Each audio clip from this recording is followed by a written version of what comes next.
watching the SEC on ESPN.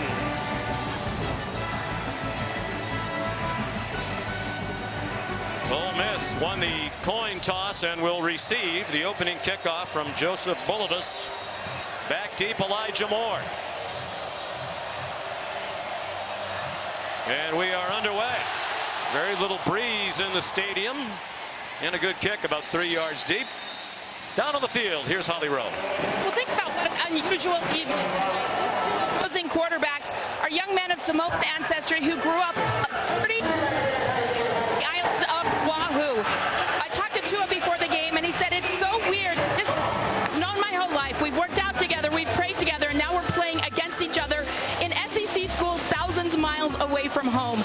He did text with Jordan this week, sent him a scripture that said, We'll get back to Holly in a moment. Obviously, problems with her microphone.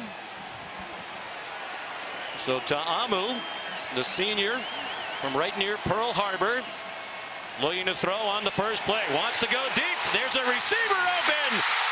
Right out of the gate. NWO. A TD. DK Metcalf.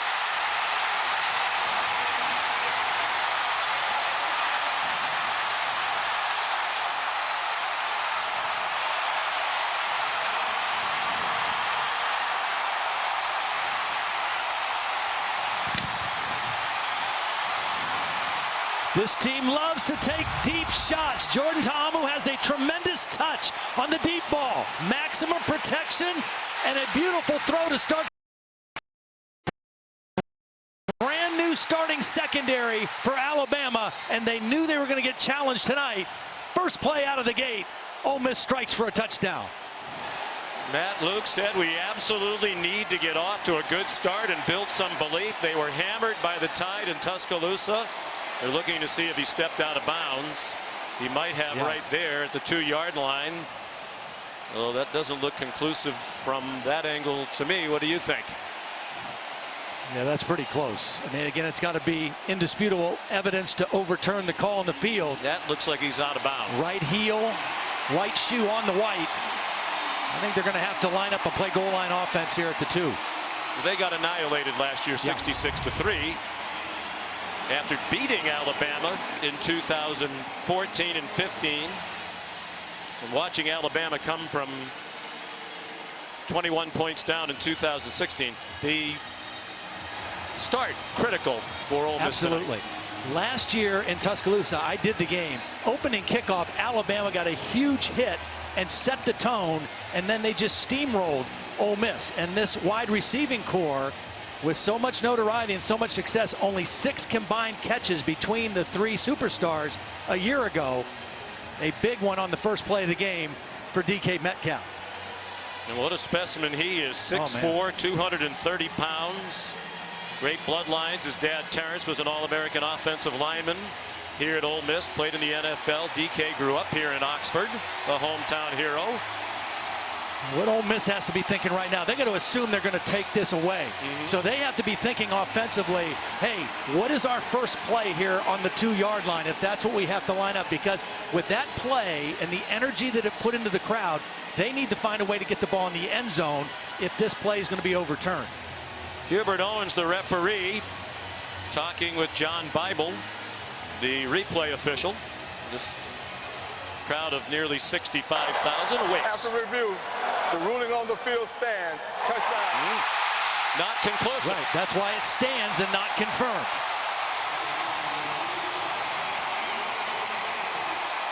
What a start for Matt Luke's team.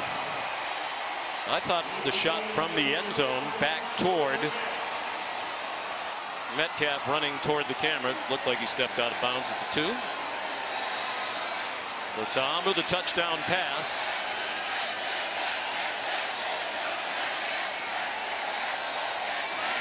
And Luke Logan adds the extra point. 11 seconds in. Ole Miss goes to the strength of its team. And Bill Lamagna, our official in the booth, what do you think here? The head cam shot, you can't prove that the heel came down and the toe was in bounds. But our shot that came from the pylon, Looked like the back of that heel did touch the ground, was just barely on the white. But they felt obviously it wasn't conclusive, so the play stands as called. And Coach Luke, who talked about the importance of a great start, got exactly what he wanted. Interim coach a year ago, took over when Hugh Freeze resigned. Near the start of the season, they went 6-6, won 3 of the last 4. They removed the interim label at the end of the year, and a surprise to some, the team was delighted. And this is his dream job. Played for Ole Miss in the 90s, was a 4-year starting center, coached here under David Cutcliffe and Hugh Freeze. Looking for his biggest win as a head coach. Josh Jacobs brings the kickoff back. This is the second kickoff return by Alabama all season. The other one, a touchdown by Jacobs. Take a look at the touchdown again. I just want to show you something. They kept the tight end and the back end, 7-man protection, knowing they wanted to take a shot on the first play of the game. Give your quarterback the most protection you can give him. Nice clean pocket. And we talked about the touch that Jordan Tahamu has throwing the ball deep down the field. Could not have scripted a better start for the Rebels. Another similarity, veteran offensive lines on each side. Tungo Vailoa protected on the left end by Jonah Williams, perhaps the best left tackle in the country. Out of the gun with 5 receivers. The lefty on target, Irv Smith, the tight end, across the 40 and dives to the 45-yard line. Nice play to start the game for Alabama, 18 yards. How often would you imagine seeing Alabama start the game in an empty formation with 4 wideouts? This time they have a back in the backfield, but it's the skill set of their quarterback that has kind of changed the way they do business right now on offense. This is not a mistake. Alabama is averaging 309 yards per game passing. Swing pass Damian Harris and another first down. 2 plays, 2 first downs for the Crimson Tide as we look at tonight's Chick-fil-A Impact players. Damian Harris rushed for 1,000 yards a year ago, passed up the NFL. And in the words of the Mississippi coaches, Jerry Jeudy is the best, most talented player on the offense for Alabama. Lots of running room outside. It's been a porous Ole Miss defense. And Alabama scores on 3 plays as Harris takes it to the end zone from 43 yards out.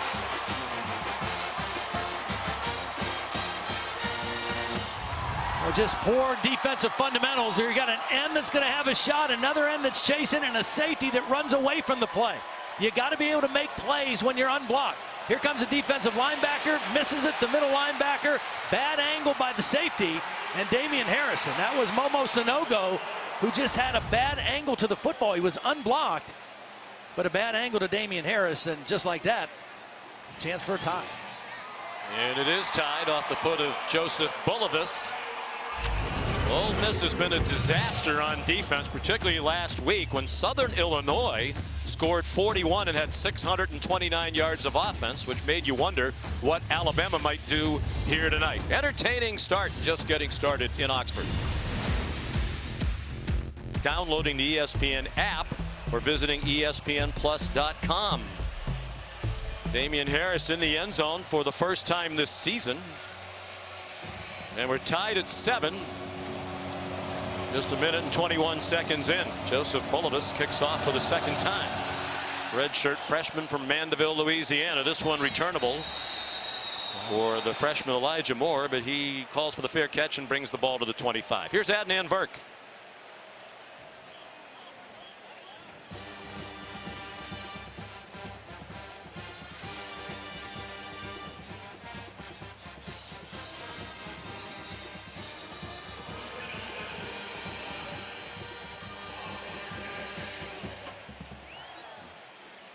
Well, it gets Coach O off the hot seat for a week. They couldn't kick a field goal last year. They were 16 for 27 kicking field goals. They get Cole Tracy, grad transfer from Assumption College, D2 in Worcester, Mass.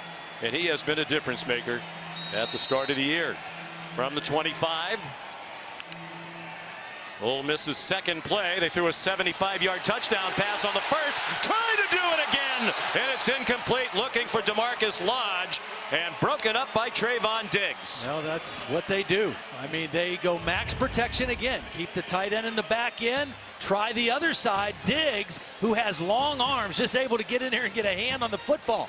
His receiver had a step. The ball was perfectly thrown, but Trayvon Diggs made an outstanding play on the football. They have 5 members of the secondary from last year's national championship team that went on to the NFL. 3 on active squads, 2 on practice squads.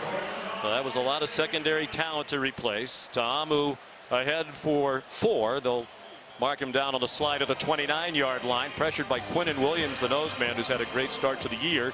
For Bama, Ole Miss wants to go quickly. Last year they were 0 for 13 on 3rd down against Alabama.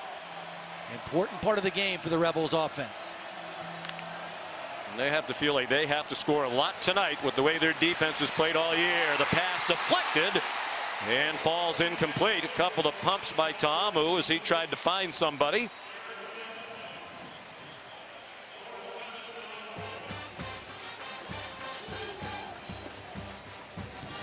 Had to hold on to the ball longer than he wanted to. Good tight coverage. It was 2 deep safeties and man underneath. Nobody able to break free for Ta'amu, and Alabama forces a punt. Mack Wilson knocked the pass down. Here's Mack Brown to punt. After an outstanding career as the head coach at the University of Texas. This is a different Mack Brown. But like our pal Mack, this Mack is pretty good at what he does too. Sends it out of bounds. So the dangerous freshman Jalen. This has been a very exciting series in recent years. Ole Miss had the wins over highly ranked Bama teams in 14 and 15.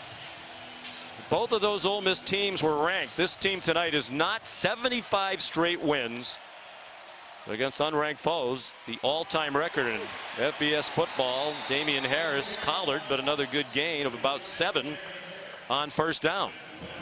A couple alarming numbers for this Ole Miss defense as they come in tonight. Last week against Southern Illinois, they gave up 629 yards. Now, they played better in the second half, but that's way too many yards. Against this Alabama team a year ago in Tuscaloosa, 345 yards on the ground they gave up. So Wesley McGriff, the defensive coordinator, he thinks they're going to be better. He actually liked the way they played in the win against Texas Tech, and they held the usually high-flying Red Raiders to 27 points. But it's been a struggle last year and this year. They're one of the worst teams in the country on defense. Really remarkable. They went 6-6 given how bad they were on D. You've got to try to make a team like this earn everything. Don't give them easy plays down the field. Josh Jacobs in at running back. Tungo Vailoa checked it down. Henry Ruggs, and the ball is out at the end of the play on a big hit. The Rebels have it in bounds. Well, there was no call initially. This is excellent defense. This is excellent defense. They made Tungo Vailoa throw the ball underneath, and then they gang tackled. And I think before the Ruggs was down, the ball was ripped out. It was coming out for sure. Wamid Sanogo in there. Jalen Julius. He seemed to be the key player in knocking it away from Henry Ruggs, who was fired up to play Ole Miss tonight for a lot of reasons, including the fact his brother Cavante is on the defense for Ole Miss. The previous play is under further review. Sean, in the 2 games back-to-back that Ole Miss beat Alabama, they forced 7 turnovers. That was a big part of their success in those 2 wins. This could be a huge break for their much-maligned defense right now. Right about midfield. Well, you mentioned last week they gave up 38 points in the first half to Southern Illinois, an FCS team, a good FCS team, it seemed, watching the tape, coached by Nick Hill. Gave up only 3 points in the second half, in large part because they started to take the ball away. They got 3 takeaways 3 consecutive in the second possessions half and scored 2 defensive touchdowns. That's right. They're going to need a lot more of that as the season goes along. When you have an offense the way they have, defensively. After review, the ruling on the field is confirmed. You just got to come up with an occasional stop or maybe force a turnover and give the football to your offense. Now, with great field position, we've seen 2 first down plays where Ole Miss has gone play action with maximum protection and taken a shot deep against this inexperienced Alabama secondary. But with 2 safeties deep, this suggests running play here for Ole Miss. C.J. Moore recovered the fumble for Ole Miss. Here's Scotty Phillips in his first year here at Ole Miss, and he's had an immediate impact out of junior college, Jones County Junior College. He rushed for 204 yards in that opening win against Texas Tech. He's quick, he's strong, he's a good pass protector. He's really been a nice addition to this offense. Just the 8th player ever to rush for 200 yards in a game for Ole Miss. Ta'amu has good feet, throws on the run. Out of bounds, intended for DK Metcalf. Mac Wilson, little linebacker, bringing pressure on Jordan Ta'amu. Both of these quarterbacks are mobile guys. They both have the ability to extend plays and buy themselves some time. That time Ta'amu just not able to get the connection. Looked like Alabama was offside. Might be a freebie for Ta'amu. Metcalf looked like he pushed off from here. No flag there. Incomplete pass. It did appear that the Crimson Tide was across the line of scrimmage. Well, we mentioned an inexperienced secondary. That's Patrick Surtain. Defense. Number 92, 5-yard penalty. Still 3rd down. Metcalf was working one-on-one on a guy that most considered the top cornerback recruit coming out of high school last year. Played at American Heritage High School down in Plantation, Florida. Outstanding young prospect. Played for his dad, Patrick. 3-time Pro Bowl defensive back with the Miami Dolphins. Ta'amu's pass deflected on 3rd down and 5, and it falls incomplete. He had A.J. Brown. That was Isaiah Buggs that was able to get a hand on the football to stop that 3rd down play. So Ole Miss will punt. This is the kind of position on the field if you had a fake in your arsenal, it would be the time to do it. Mac Brown to punt it away to Jalen Waddle, and he'll try to prevent him from making a play. He's averaged over 12 yards per punt return. True freshman out of Houston. Tumbling rugby style punt and a little too much on it. Back we go to Holly Rowe. Well, guys, it's such a unique game when 2 brothers are playing against each other. Henry Ruggs, the 3rd on Alabama as a wide receiver, might actually get tackled tonight by his little brother, Kevontae, number 27 for Ole Miss, who is just back from a concussion last week. He's playing tonight. He's ready to take the field right now. I talked to their mom, Nikita. She said she might need her anxiety medication on hold because she's so stressed out about the brothers. But she said, you know, it's cool. Henry really bullied Kevontae when they were little boys because Henry was 14 months older. But now that Kevontae's bigger, he is very eager to get even with his older brother, but littler brother tonight. Wesley McGriff, the defensive coordinator for Ole Miss, told us he might have to calm Kevontae Ruggs down before the game starts. He's been fired up all week. Tied at 7. Tua Tagovailoa steps up, throws a little too high for the tight end Irv Smith, who can get down the field at 6'4", 241. Alabama has 2 different tight ends. Hale Hentges is the guy that's kind of their on-the-line tight end, their run-blocking guy, does a lot for him. Irv Smith is their move tight end that they can get matchups in the passing game. He was open there. Just a slight overthrow by Tagovailoa. Josh Jacobs, the running back.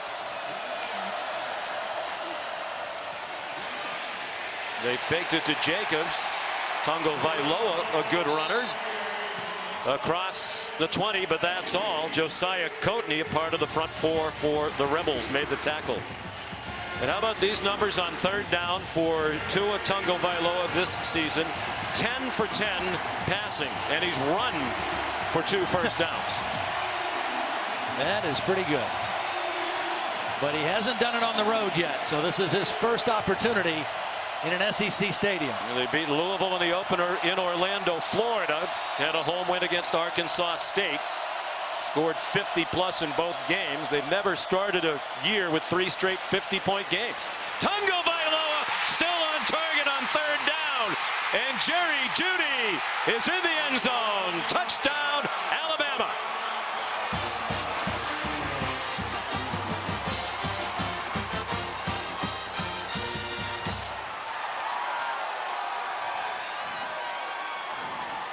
He beat Zedrick Woods, but I put this on C.J. Moore, the other safety, for not being over the top of the defense. Wesley McGriff said, we cannot give up the middle of the field, and we've got to know where 4 is all the time. The other safety got swept to the other side and didn't help on the slot, and an easy throw on 3rd and long for Tua. McGriff said, we can't give up the middle of the field. We can't give up explosive big plays. We have to put most of our attention on number 4. Jeudy, we think he's their most talented offensive player. They didn't do any of it. And now Ole Miss trails for the first time tonight after the Bulovas extra point. Lots of big plays here in Oxford. That's a 79-yard touchdown for Alabama. Losers at home to BYU and LSU, respectively. Ole Miss trying to pull off the biggest surprise in the top 10 if they could do it tonight. They're 3-touchdown underdogs at home against the defending national champs. Joseph Bulovas down to Elijah Moore. Let's go back to the touchdown now. Jerry Jeudy is the focus of the Ole Miss defense. Okay, here he is in the slot. This is a zone defense. It's 3-deep zone. You're going to see guys running back. The guy who makes the mistake is the free safety right here. C.J. Moore, if you're the middle safety in 3-deep, you have to be deeper than the deepest receiver. Jerry Jeudy runs right by him in a zone defense. That's just a poor play by the free safety because he's responsible to be the deepest guy in that coverage, and it's an easy touchdown. And now for Tua Tagovailoa, 7 touchdown passes, average 37 yards apiece.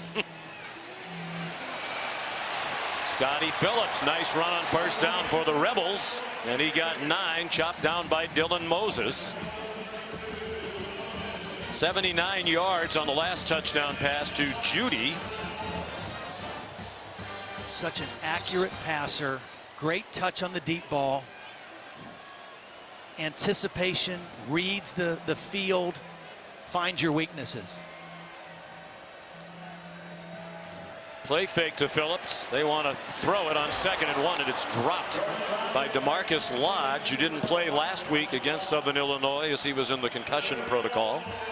And you just get the feeling, Sean, that Ole Miss can't afford plays like that. And then they've got to convert when they get nice opportunities. Ta'amu hands it off on the run. Phillips into the secondary, across midfield, and down to the 43-yard line of Alabama. It was 3rd and 1, and they went fast, and Alabama was not set on defense. Mack Wilson, the new signal caller, got blocked by the tight end Cooley, and a first down for Ole Miss. There was a flag thrown in the middle of the field.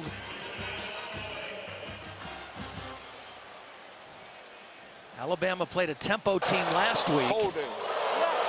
Offense, number 1. 10-yard penalty from the spot of the foul. Replay 3rd down. Wow.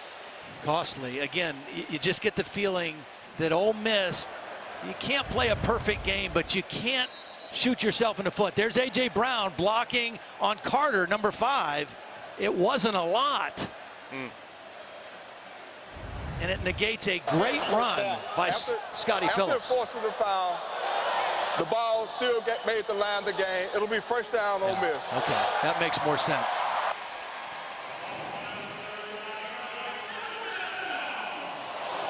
You mentioned the outstanding wide receiver groups, and the coaches on each side require them to be spirited blockers, Yes. and both of these teams do a good job on the perimeter. They're going to call that tonight.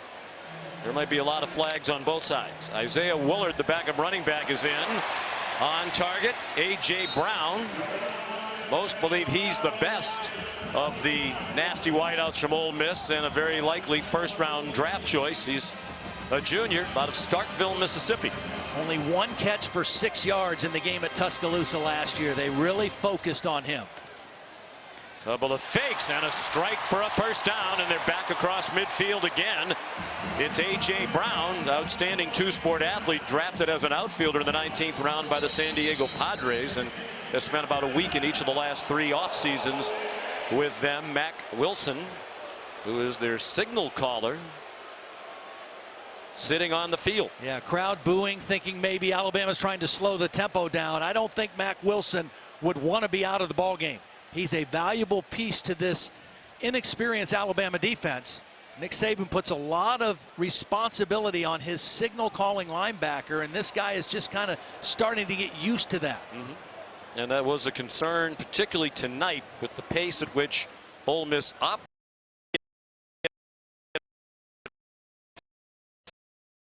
flustered, because if I do, then that's going to get handed off to my teammates and cause some problems. Here he is right here. He's reading the quarterback. He's going to try to get a deflection. He's not rushing. He's going to try to get a deflection. Gets blocked by Cooley and comes down a little awkwardly on that left leg. But already now A.J. Brown off to a much better start than he had a year ago against this Crimson Tide defense. Joshua McMillan. Single coverage up at the top. McMillan has taken the place of Wilson at linebacker. Ta'amu trying to take advantage of the single coverage, and he might have been hit as he threw, because that was a duck that came up well short of DeMarcus Lodge. Yeah, Anthony Jennings was able to get in there and hit Ta'amu as he was trying to throw the football. And because Jennings got him, watch 33 come from the top of the screen, he was not able to get enough on this football because he had single coverage on the outside and was not able to follow through on the throw. Mack Wilson back on the field for Alabama. Out of the gun on 2nd and 10. Ta'amu takes off running. He got blasted and fumbled, and Alabama has the football at the 38-yard line. Deontay Thompson knocked it out.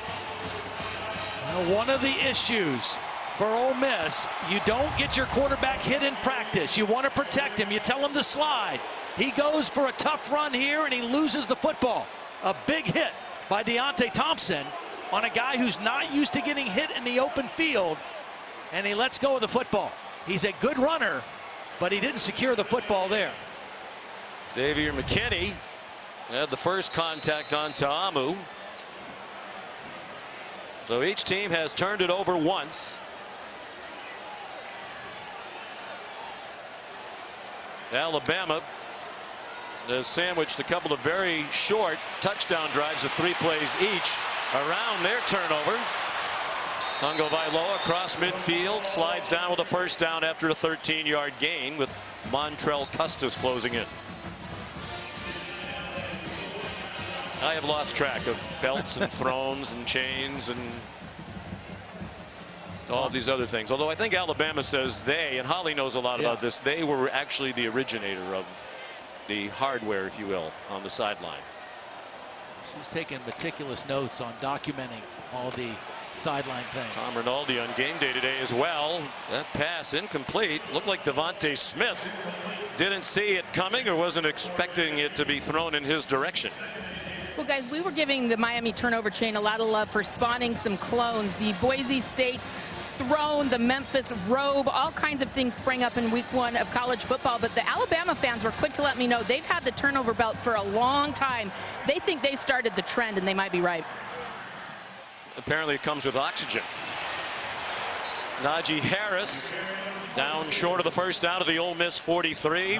Momo Sanogo made the tackle. He's their leading tackler for the year.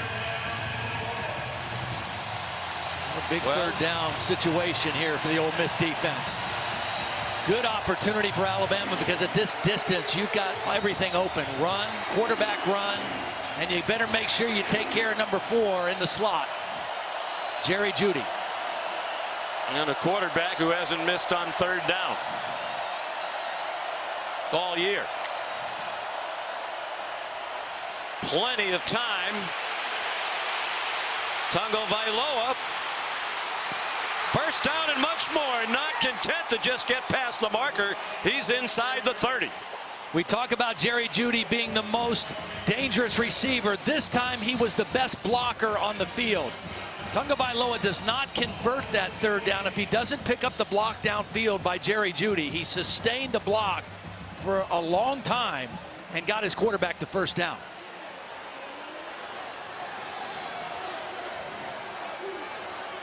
Jacobs and Harris, the running backs. Najee Harris, they faked it to him.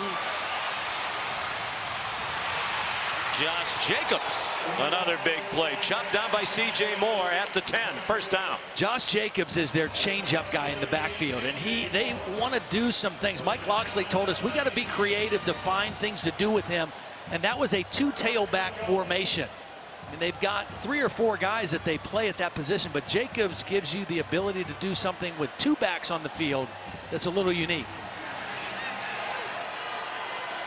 First and goal. They're just on the 10-yard line. Najee Harris turns the corner and virtually untouched into the end zone.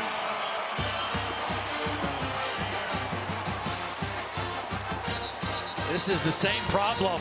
The middle linebacker, this is Jaquez Jones, number 10, who is in now. Watch him take a bad angle to the football, underestimating the speed of Najee Harris. He's unblocked, but a bad angle. He doesn't even get a hand on him.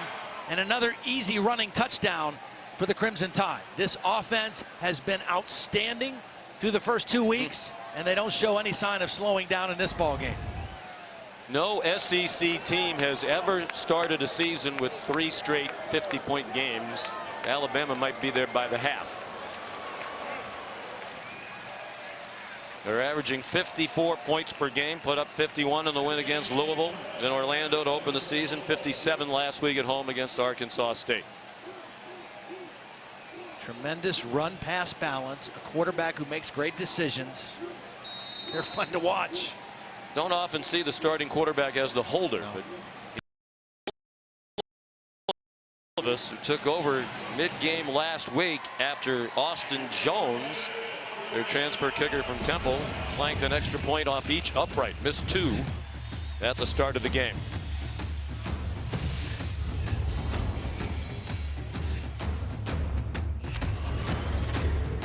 He's with high humidity. And more of the same on both sides. More prolific offense from Alabama, more dreadful defense from Ole Miss. Joseph Bulovas kicks off again. And Elijah Moore, another touchback. Here's Holly. Well, Coach Saban told us last night when we met with him that the first 2 games of the year for Alabama, he had a very strict plan when the quarterbacks were going to play. He said, I had told both guys exactly when they were coming in, and we didn't deviate from that plan no matter what. He said, but this game tonight, I don't know yet. I'm going to have to go with my gut. On the road, in a tough environment, to me, that's not the time to have a plan. He wants to stay with his gut, and if a guy is hot, have the ability to leave him in. So a slight deviation of what we've seen previously with the quarterbacks back and forth. The plan was to bring him in, play 3 series last week, and he did. Played most of the second quarter against Arkansas State, and there's an interception. Thrown into traffic by Ta'amu, and here comes Deontay Thompson. Stumbling down just shy of the 15-yard line. Yeah, Jordan got fooled by the coverage.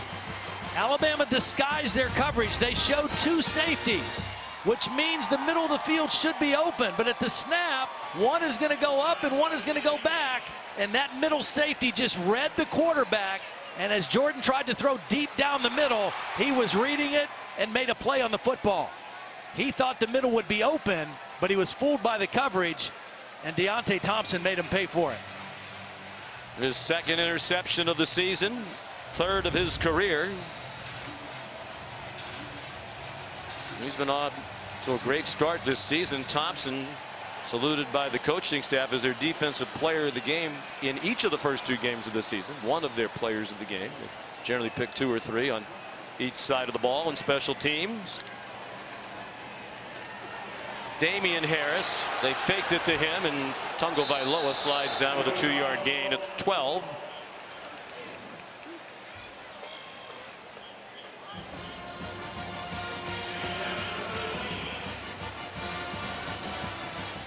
Tua's parents are here. Holly mentioned in the start of the telecast the close friendship between Tua's family and Jordan Ta'amu's family, and it was Tua's dad who really coached both of them in a park near the Tungo Vailoa home on the island of Oahu. Along with Tua's younger brother, who is now committed to coming to Alabama as well. Pass incomplete, looking for Henry Ruggs. They're both deeply religious young men. Holly mentioned they frequently exchange scripture verses in a text chain that includes Mackenzie Milton, Right. also from Hawaii, the outstanding quarterback at the University of Central Florida. Billy and Louisa not as happy with the way this one's going. Well, you just can't make those kind of mistakes against a team this good. On 3rd down and 7. What do you expect? You think he was going to throw an incomplete pass on 3rd down? Irv Smith with the 4th touchdown of the quarter, and we barely played 10 minutes here at Oxford. 4 TDs for the #1 team in the country. This is good coverage by Javian Hamilton, number 21, but a perfect throw by Tua Tagovailoa. He's got a bigger body tight end working against a smaller cornerback, and he throws a perfect pass. Well, that looked like holding, didn't it? The camera shot we had. Looked like they had Josiah Coatney in the middle of that defensive line around the neck. Joseph Bulovas, another extra point. He might be leg weary already between the PATs and the kickoffs. Take a look at the protection. Here's the hold at the top of the screen. That was Lester Cotton, the left guard, who got away with a takedown. But it doesn't take anything away from this throw. And look at Irv Smith use his tight end body and just kind of like he's boxing out for a rebound, box out the defender, and go up and high point the football for another Alabama touchdown. Second of the season for Irv Smith. He's caught 22 passes in his career, and 5 of them have been touchdown receptions. So that is an excellent ratio, as is this ratio of touchdowns to drives for Alabama. Yeah, and this is what is concerning for Ole Miss's defense. They're not making them earn anything. I mean, it's happening as fast as Alabama can line up and call plays. Perfect on 3rd down, just about perfect on every down.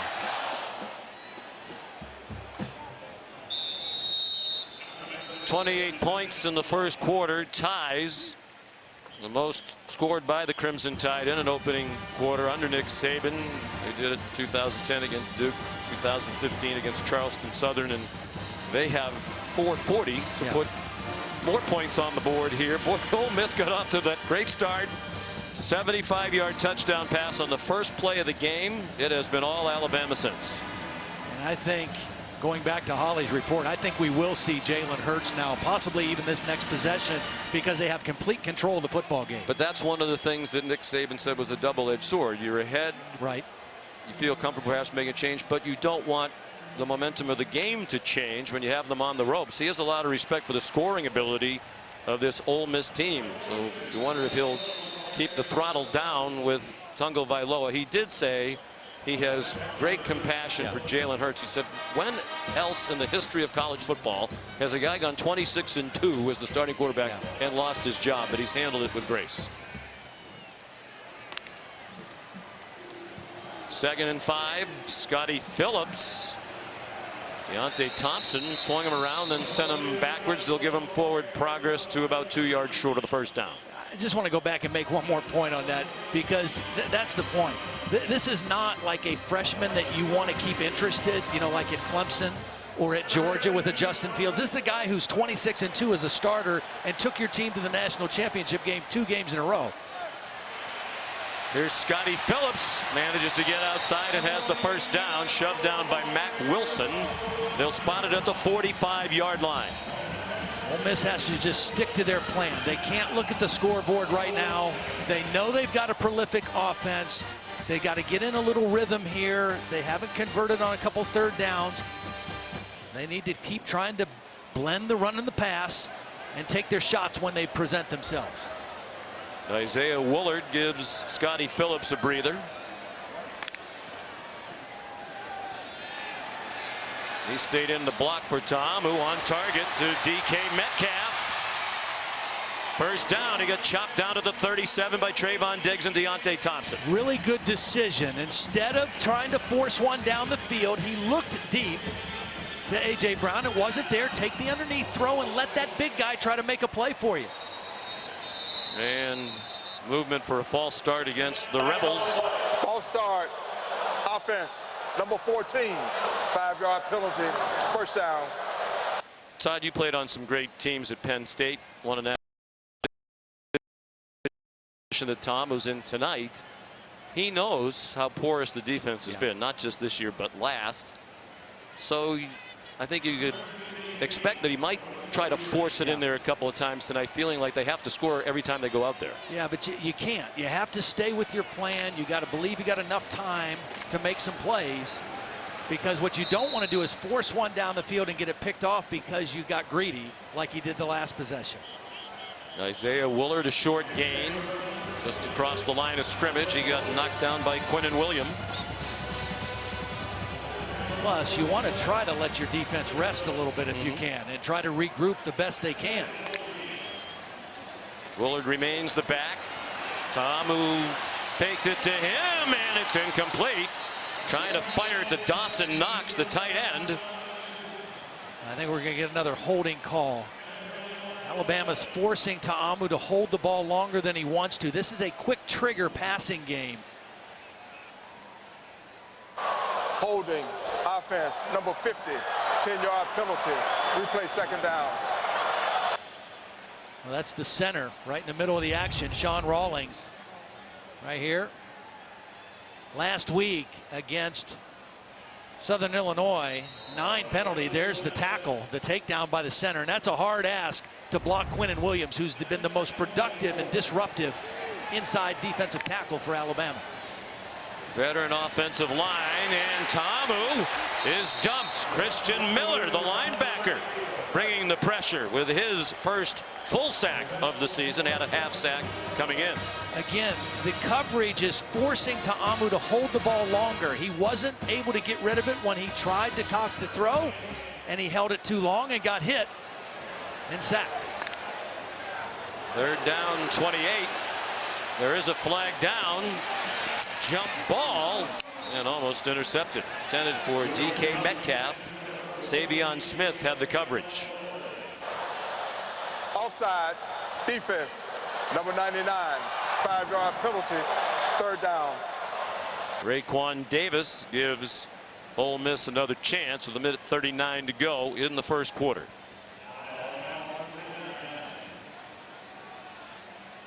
Well, you wonder if this is even possibly 4-down territory, if you can get maybe half of the yardage here and get into Alabama territory. Down 3 scores right now. Just a 3-man rush. Ta'amu. To the 42-yard line goes A.J. Brown. They'll give him the 41, but he's well short of the first down. And you're right, it was a hesitation for a moment by Matt Luke. He thought about leaving the offense out there. The last time they tried to do a little rugby style punt to the right, and they actually had 2 gunners down there to catch the football, but the ball bounced over both guys' heads. See if they try to execute that a little better this time and pin Alabama deep.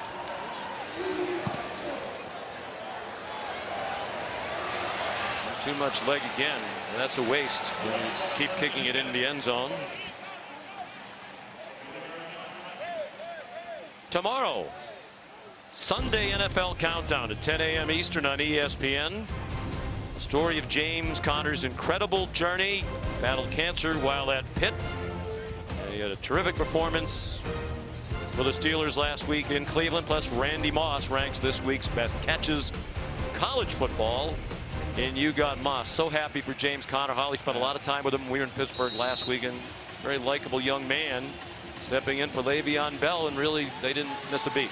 Yeah. Didn't win the game, which was a surprise to many. A tie in Cleveland. So many quotes. I live in Ohio, and it was like that tie, breaking their losing streak with a tie, was the most Cleveland thing ever. Tungo Vailoa all day to throw it. It's going to be a costly penalty. They defended the play well. They forced the underneath throw. They ran to the football, but they hit the quarterback late. And another costly penalty. Personal foul. Roughing the passer. Defense, number 4. 15-yard penalty added to the end of the run. First down. mean, this is well defended. Victor Evans is getting blocked. He's getting buried. He stays with the play. Credit him for hustling, but right there, the throwdown. When he hit him, it was okay. But when he threw him to the ground, that's what drew the flag. The penalty is enforced from the previous just spot. Stupid. Automatic first down. Again, last week against Southern Illinois, 9 penalties for this Ole Miss team that hurt him. And now already in the first quarter, what is that, their 4th penalty. And that one's a killer. They actually made a good defensive play, as you said. Dropped Jalen Waddle. They haven't been able to cover, and they put very little pressure on Tungo Vailoa. Najee Harris on what could be the last play of the first quarter if Alabama wants it to be. 243 yards and 28 points in 1 quarter of football for this Alabama offense. It's just, they are dynamic. Well, you and I talked during the week. We wondered if Southern Illinois scored 41 and had 629 yards of offense, what might Alabama do? I mean, they're on a pace for almost 1,000 yards of offense. Come on. Wow.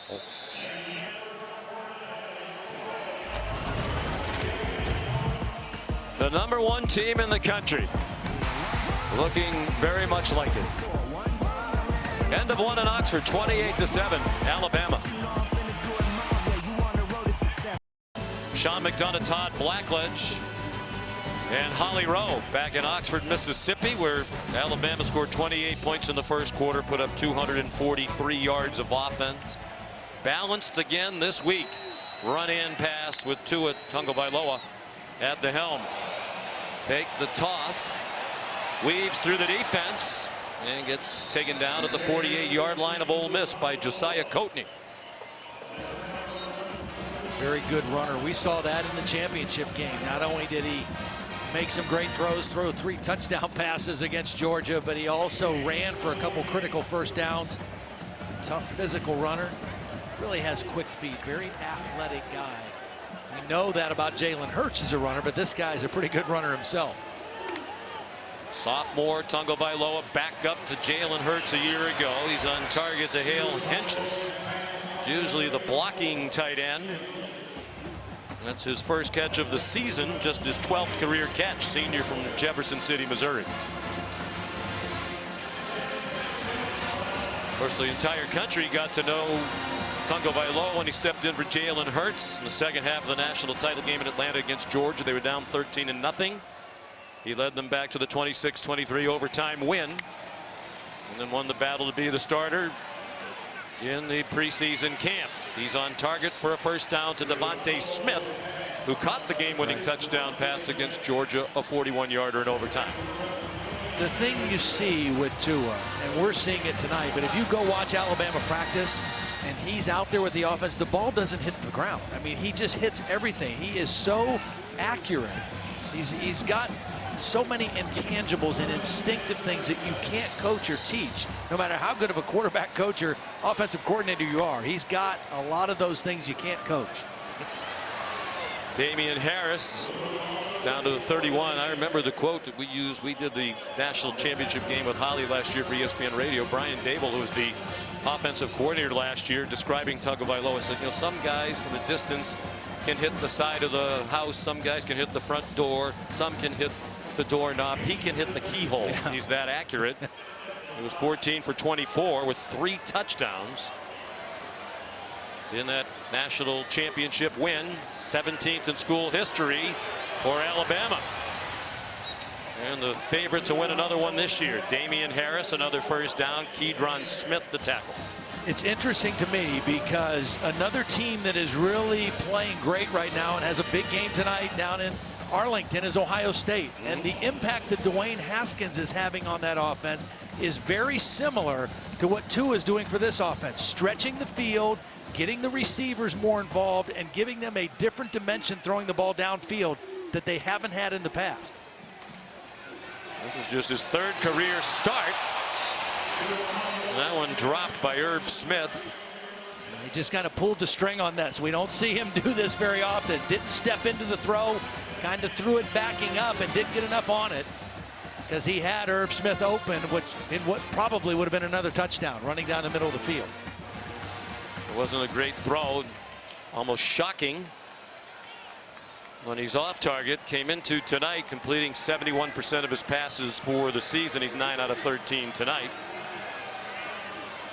This is the longest drive of the night in terms of number of plays. Josh Jacobs breaks a tackle, did not get the first down, made it to the 20, or he was taken down by Keydron Smith. Sanogo was in there, had a chance to bring him down for no gain. Pretty tough run that time by Jacobs to bring up a 3rd down and short. 2 is 2 for 2 on 3rd down tonight, 12 for 12 for the season. Mike Loxley, the new offensive coordinator, does such a nice job calling the plays, and so many options here, run or pass, with all the talent.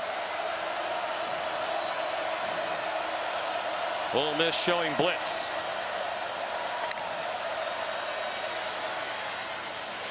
Damian Harris stumbled as he tried to put his head down. Victor Evans prevented the first down, and what will Nick Saban do? He'll send the field goal team out.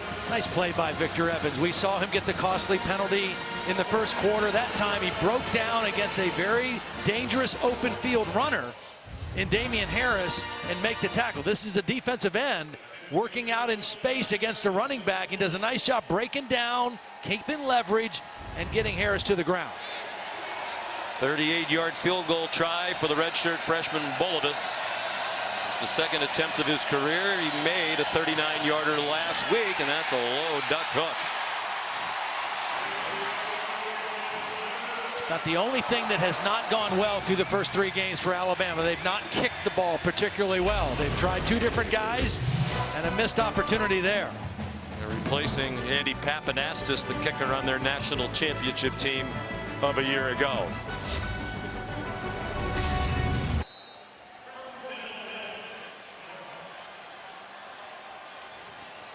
All right, Adnan. Great to be working with you tonight. Tim Tebow here in Oxford this weekend with our SEC Nation crew. Scotty Phillips, the ball carrier, and a flag thrown. Yeah, I think they're going to get Jordan Sims playing right guard, number 70. Personal foul, illegal hands to the face. Defense, number 49. 15 yards from the previous spot. Automatic first down.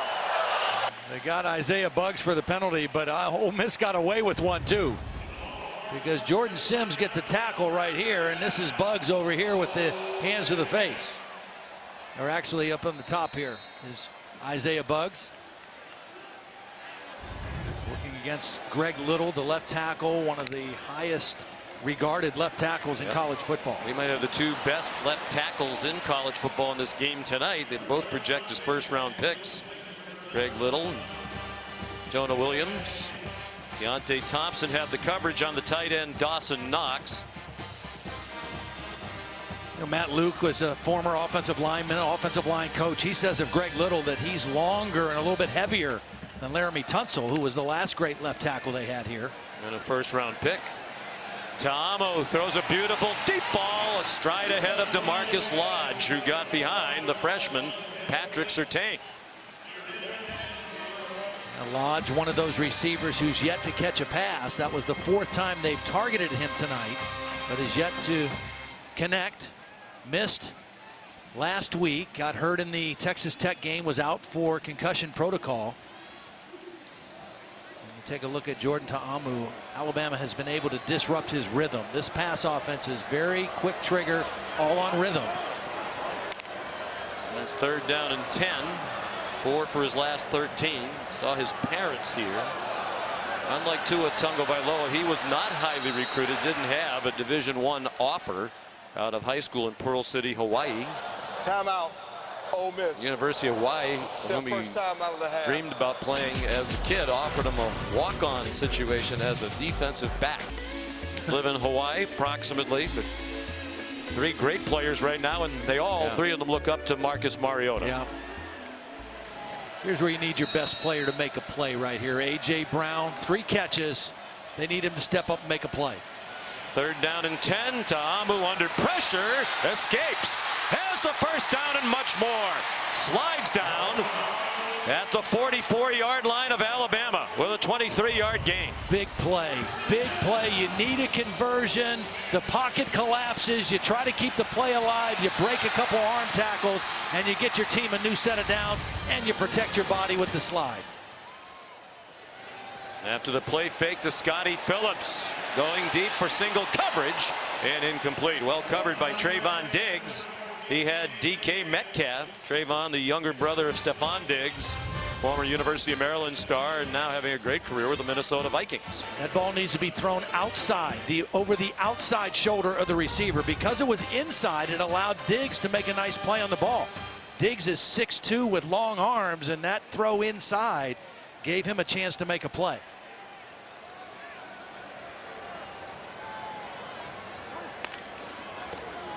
On 2nd and 10, back to the run with Scotty Phillips. He got 3, really not in field goal range right now. Where do you have a matchup on 3rd down? You've got to get protection first, but where do you have a matchup? Is it one of your receivers, or is it possibly your tight end, Dawson Knox, that draws the best matchup?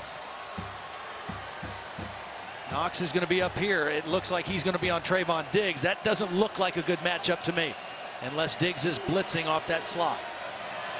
You'd think 4-down territory here for Coach Matt Luke. Pressure for Ta'amu, running for his life.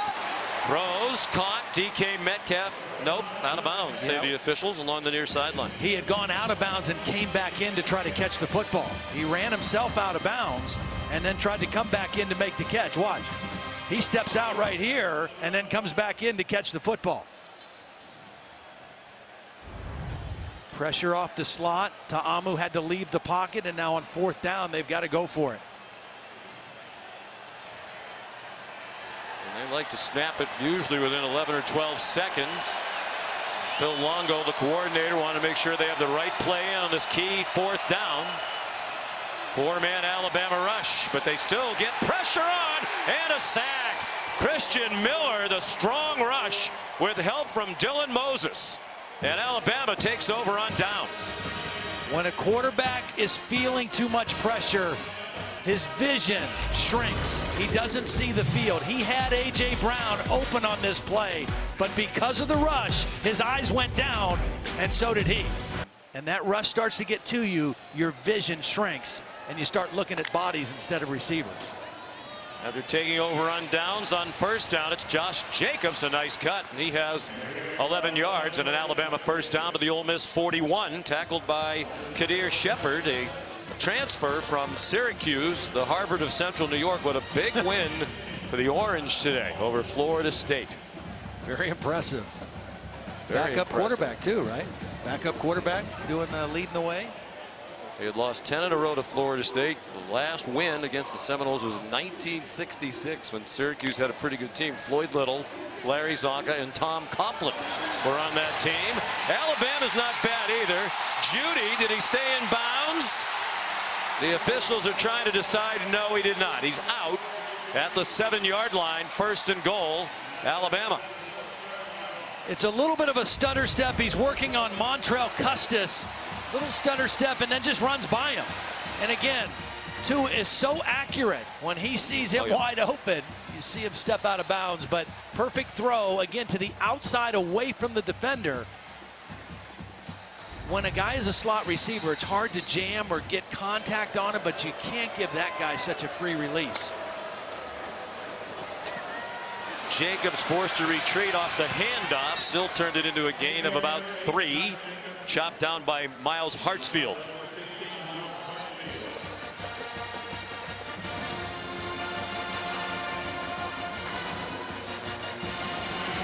Alabama sitting at 334 yards of total offense here in the 1st half. And they've really slacked off here in the 2nd quarter, though. They had 243 in the 1st quarter. Let's pick it up.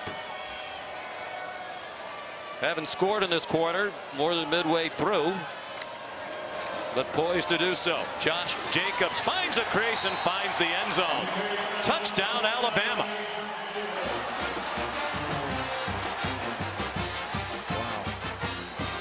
That's just power football. Pair of double teams on the inside. Watch the double teams. You got a double team here and a double team here and a tight end blocking out. It's just power. Push your way into the end zone.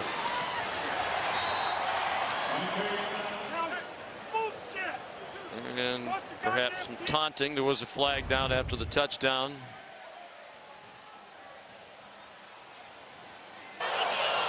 After the play was over, unsportsmanlike conduct, number 8 on the offense. That penalty will be enforced on the kickoff. We'll have the try.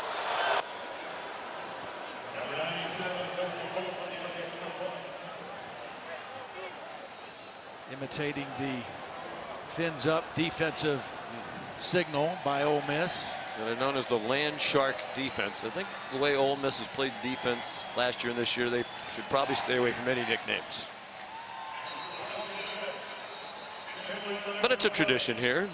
Bulovas the extra point. There is a flag. I don't know if I'd want to wear the Land Shark hat on a 90-degree and humid night. Might mess up my hair. Offside defense, number 95. The penalty is refused. The extra point is good. Land Shark. Next Saturday on ABC, a top 20 matchup out of the Pac-12. Number 9 Stanford, number 20 Oregon in Eugene.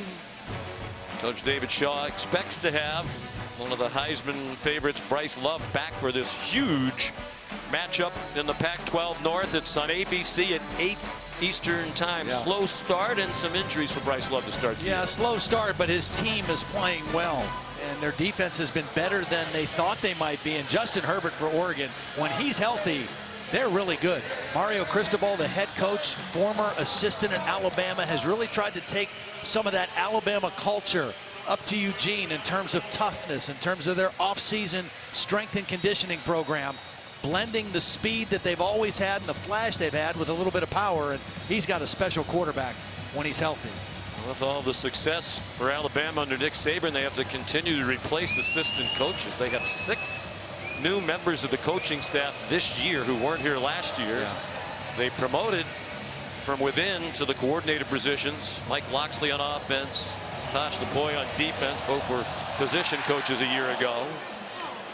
Bulovas. Oh boy. Crowd groans. And you're down 35-7. Of the receiving team successfully completed a fair catch. With that fair catch, you gained 5 yards. Isaiah Woolard.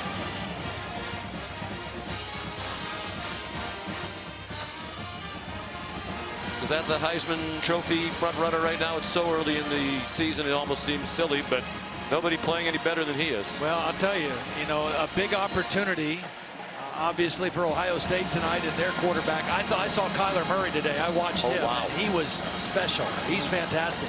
And his numbers through 3 games almost identical to Baker Mayfield's last year through his first 3 games. Yeah, he's replacing the Heisman Trophy winner, and there really hasn't been any drop-off at quarterback for Oklahoma. DeMarcus Lodge stopped by Patrick Surtain, a gain of 8. They move it back to the 32, so call it 7. 2nd down and 3, under 7 minutes to go now in the first half. On a hot night, the temperature's still in the high 80s here in Oxford. Short of the first down by Dylan Moses. He might be the next star in a long line of great linebackers at Alabama. Well, this team, Nick Saban, their ability to recruit, their ability to develop talent. A lot of these young guys we mentioned, all new secondary starters. Those guys all played on special teams last year. And then you've got guys stepping up at linebacker, and you've got guys that are stepping up in that defensive front that are ready to take on bigger roles. 3rd down and 1, and Phillips dropped for a loss. Big loss. Back inside the 31. Penetration by Quinnen Williams, who's had a tremendous start to his redshirt sophomore season. Watch just inside. Now this is kind of a bare defense.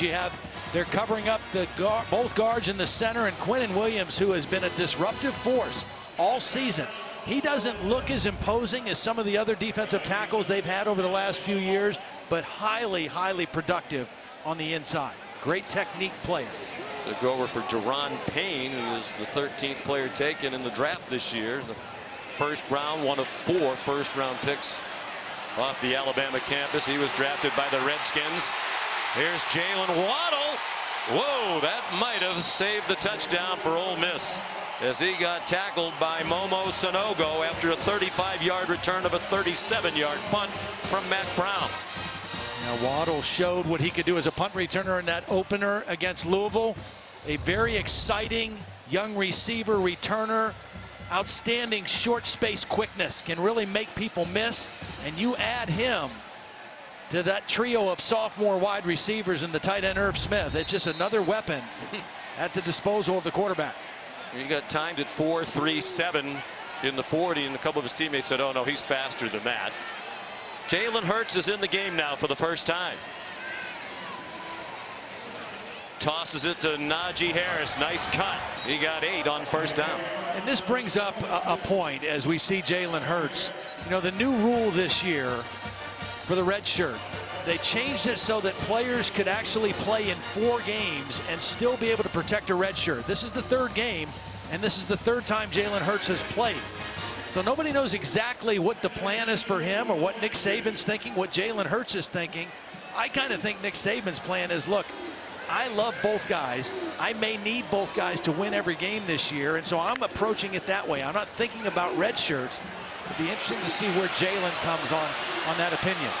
He's a junior, chased out of bounds by Kevontae Ruggs. Short of the first down, loss of a couple on the play.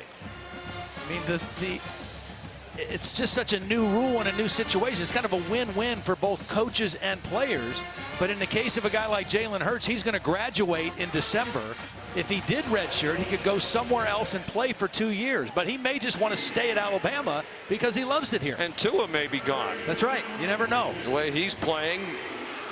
And rule the last play an incomplete pass.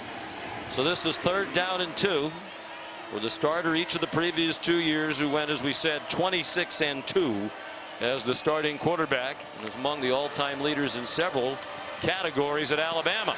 He's throwing to the end zone for a touchdown to Jerry Jeudy with Montrell Custis in coverage.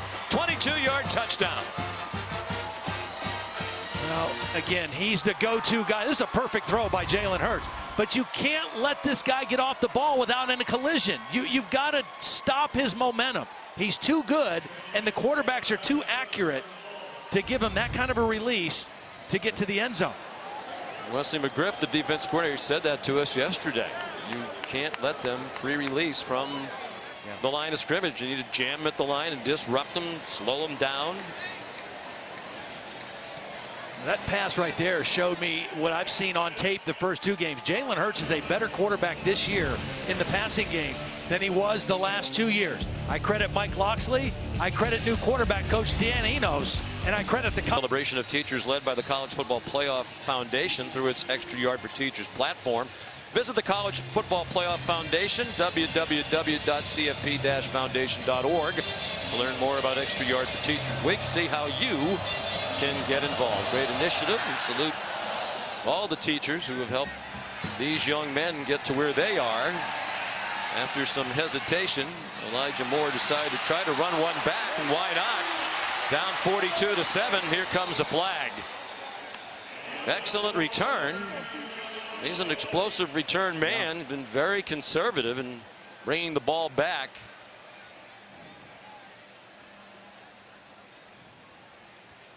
There is a flag down.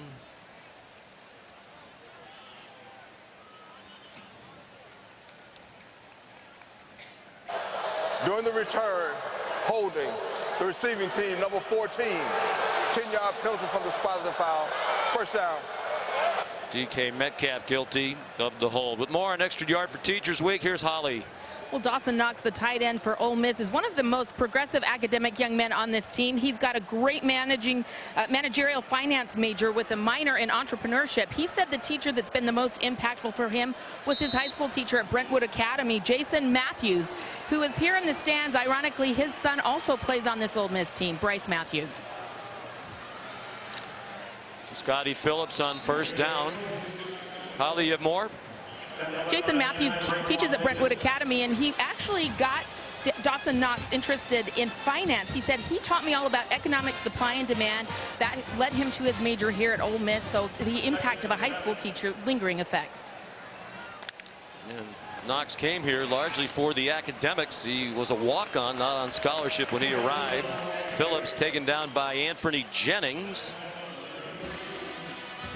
He's a good player. They have not found a way to get the ball to the tight ends, but when you have all those terrific receivers, he's not going to be one of the top options. Has a lot of high football IQ as a quarterback in high school before switching to tight end.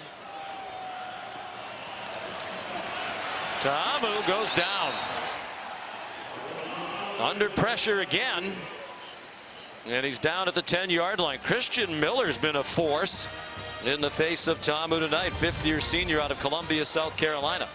Alabama is able to do what they want to do on defense. That's play with 2 safeties, rush with 4, and get enough pressure to harass the quarterback. They're playing man coverage underneath. There's no opening for the receivers. Ta'amu has to hold the ball longer than he wants, and they're getting to him and rattling it. Mac Brown, the punter, sophomore from Eden Prairie, Minnesota. Jalen Waddle from midfield retreating. Yeah, he waved his hand.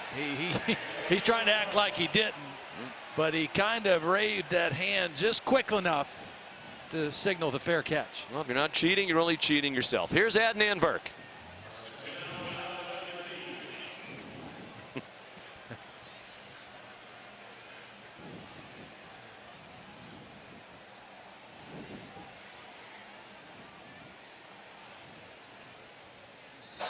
Ruling Gazette receiving team completed a fair catch. The ball was dead when he called it. First down.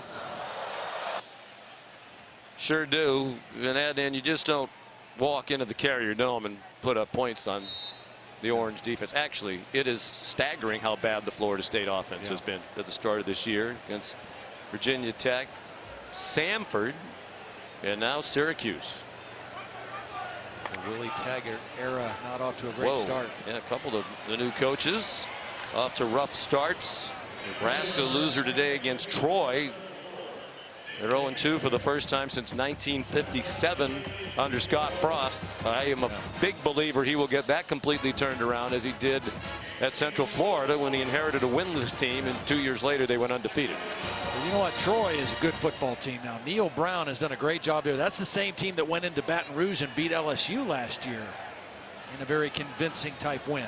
Yeah, they get well paid to do it. They got over $1 million to go to Lincoln today. They got almost $1 million to win in Baton Rouge against the Tigers last year. Devontae Smith taken across the boundary by Kedron Smith. And Nebraska, some tough luck right out of the gate. They did not play their opener. It got canceled because of weather, and I think that really threw them off. They were supposed to play Akron. Jalen Hurts carries for a first down. So they had some first game sloppiness in what should have been their second game against Colorado. Right. Didn't play well today either. And lost their quarterback in the Colorado game. That's too. a trend. Yeah. You know, guys who get beat out, they only had 2 scholarship quarterbacks, and when they settled on their starter, the backup left. Yeah. Whatever happened to I'm going to stay and earn the job. Yeah. Plus, you're always one injury away, which happened. They've had to play a walk-on now the last 2 weeks at Nebraska. Well, and that's kind of what we're seeing here with Alabama. We have 2 very talented quarterbacks, different skill sets. One left-hander, one right-hander, one a little bit more known as a runner, one a little bit more known as a passer, but both effective and both great leaders on this football team. Irv Smith another catch for a first down. He's caught 3 tonight. Jalen Hurts 4 out of 5 passing off the bench for 44 yards and a touchdown. Approaching a minute and a half to go in the half. Hurts a terrific runner. Knew exactly where he needed to get for the first down. Last year, Jalen Hurts started in the game against Ole Miss. After an early miss, he had Calvin Ridley open on a corner route. He missed him, and after that settled down and played really well. Was 12 of 19 for 197 yards and 2 touchdowns, and he also ran for over 100 yards and a touchdown in that game. A real complete football game a year ago against this Rebel defense. individually and as a team. They had 613 yards against Ole Miss last year in Tuscaloosa. That's Damian Harris, the ball carrier. They're over 400 yards of offense now in the first half tonight. We've talked about the quarterback. We've talked about the receivers, the backs, the offensive line doing a nice job as well. This is Jonah Williams is the left tackle, the only guy playing the same position as a year ago. In a preseason first-team All-American, a screen, and Henry Ruggs makes it 48-7 Alabama with under a minute to go in the half on a 13-yard touchdown. We mentioned linemen playing in different positions. Ross Perschbacher was a starting guard for the last couple years. He's the center now. Watch number 71 on the screen get downfield, get a block on Ruggs' brother, and Ruggs, the senior, takes it into the end zone. Block, hold, grab. It looked like Kevonte wanted a shot at his brother, got grabbed by the jersey for a moment. He still did get there, but his brother was already in the end zone. Bulovas, another extra point. And this is Ruggs on the Ole Miss side because they get more tickets. As the home team, they needed a lot of tickets with two of her sons going head-to-head tonight. A much happier night for Henry Ruggs, the sophomore from Montgomery, Alabama. Well, we mentioned no team in the history of the SEC has ever started the season with 3 straight 50-point games. Alabama is 1 point away from doing it. And I'm going to go out on a limb and say they're going to do it. Boy, that is a stretch now. ESPN News is projecting that Alabama will become the first team ever to do it. Think of all the great football teams in this conference over all the years, but Nick Saban's team is going to establish another first. Well, the last time they started with 2 games at Alabama was 1925. The first 2 games they beat Union College and Birmingham Southern by scoring over 50. Our director Scott Johnson was working those games. We wish Scott a happy birthday. Celebrated earlier this week. Elijah Moore. I can see maybe now why they have done fair catches on the kickoffs, because both times they've returned it, they've had penalties. So it's hard enough against the Alabama defense without pinning yourself back even further because of penalties on kickoff return team. During the return, illegal block in the back, receiving team number 85, half the distance from to the goal, first down. Alex Weber called for the penalty. Don't miss Sunday night baseball. Big one for the Dodgers and the Cardinals, playing the final game of a 4-game series at Busch Stadium. Both teams right in the thick of the very tight playoff race in the National League. Coverage begins at 7 p.m. Eastern on ESPN. Baseball tonight. Sunday night countdown.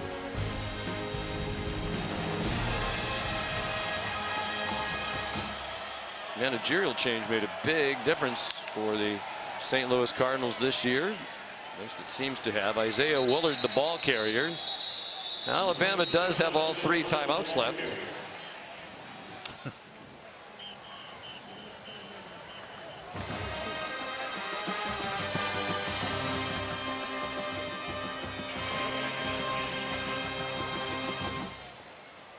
And I think Nick Saban is doing the right thing here by not using them. Isn't it good to see Jalen Hurts smiling too? I mean, he easily could have just gone in the tank. Tremendous character guy.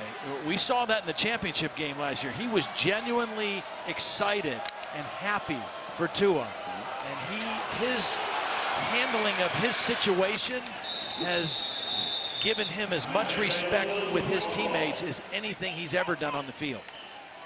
Nick Saban got a lot of credit for putting the freshman quarterback Tungo Vailoa into the game. Some other freshmen as well who helped lead the comeback. But I think they knew what they had in Tungo Vailoa. They certainly did, particularly as the thrower. They're better in the passing game with him at the helm. But as you said, it's clear that Jalen Hurts is an improved thrower this season. Willard did not get a first down, and that'll be the final play of the first half. It started so well for Ole Miss. They scored a touchdown on the first play from scrimmage, but it's been 49 straight points for Alabama since. 418 yards of offense, 248 of those through the air. Tagovailoa threw 2 touchdown passes. Hurts threw 2. Here's Holly. Coach Saban, the very first play of the game, Ole Miss went long and your kids got beat, but you gathered them together on the sideline, and how did you get that secondary back together? Well, we always say when we come to a place like this, you got to play the next play. So you got to, let it go, focus on the next play. They got a lot of good players. They can make explosive plays, and we didn't do a very good job on the play. So we changed some things up, and the kids played better. What did you change? Well, we put a different guy over there to match up with 14. Thank you. Offense, over 400 yards offense. How excited are you about the balance and the players you've got right now?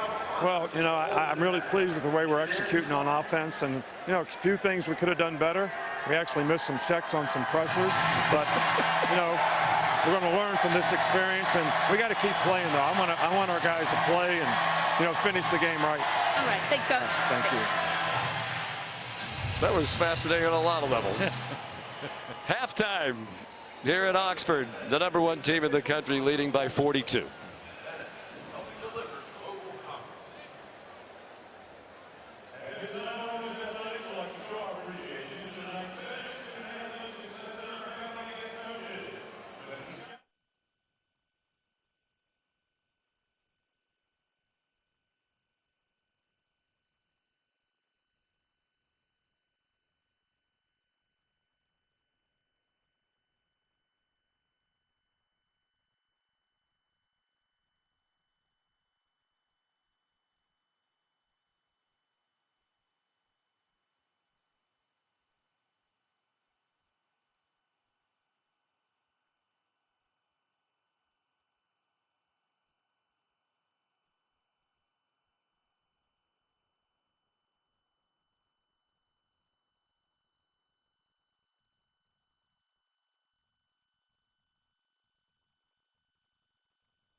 Welcome you back to Oxford, Mississippi, and ESPN College Football Primetime, presented by Hampton by Hilton. This crowd was into it when Ole Miss scored on the first play of the game on a 75-yard touchdown pass.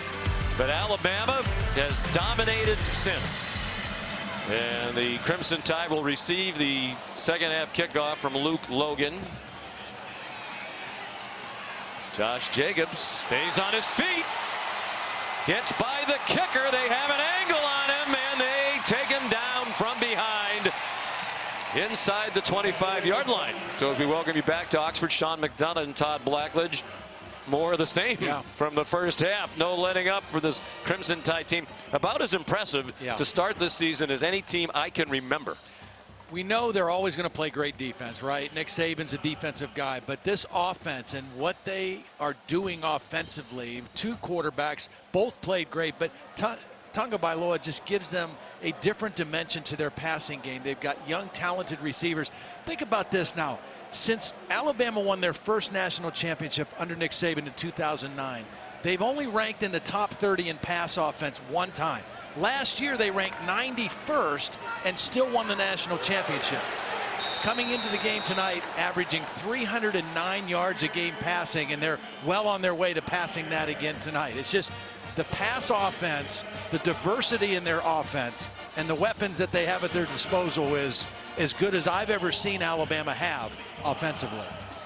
Jalen Hurts continues at quarterback. He came in the first half, played very well, as did the starter Tua Tagovailoa. Najee Harris, the running back, Drop for a 2-yard loss. He stays in there. Hurts pass incomplete. Looking for Henry Ruggs. Here's Holly Rowe. Well, guys, just before halftime, Tua Tagovailoa was being worked on the sideline by the athletic trainers. It looked like he was having cramps in both calves as both legs were being worked on.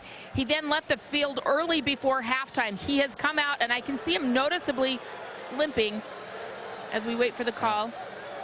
And Tua is on the sideline. I can see him without his helmet, and he's just very gingerly walking right now. So it looks like we'll see a heavy dose of Jalen Hurts. Yeah, I saw him leave the field. I thought he just had to go to the bathroom. I mean, I've been there before. Get a little early start to halftime, but apparently something else.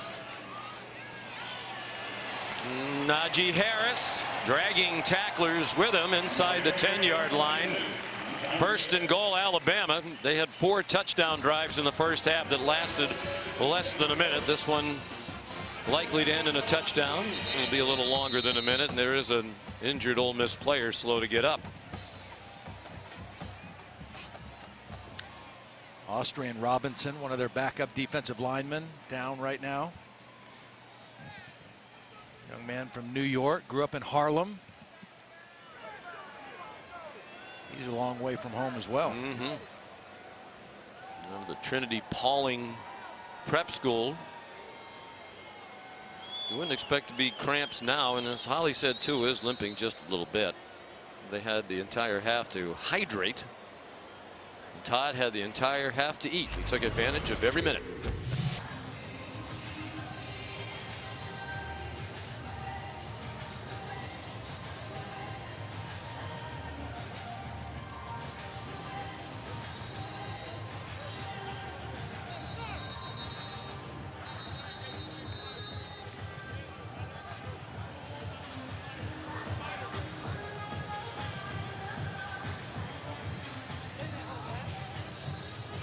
Friends, you can check out our alternative angle Xfinity Skycam coverage. I only have the entire commercial to read this card of tonight's game, streaming live on ESPN3 and on the ESPN app and on Xfinity X1. Xfinity Skycam coverage.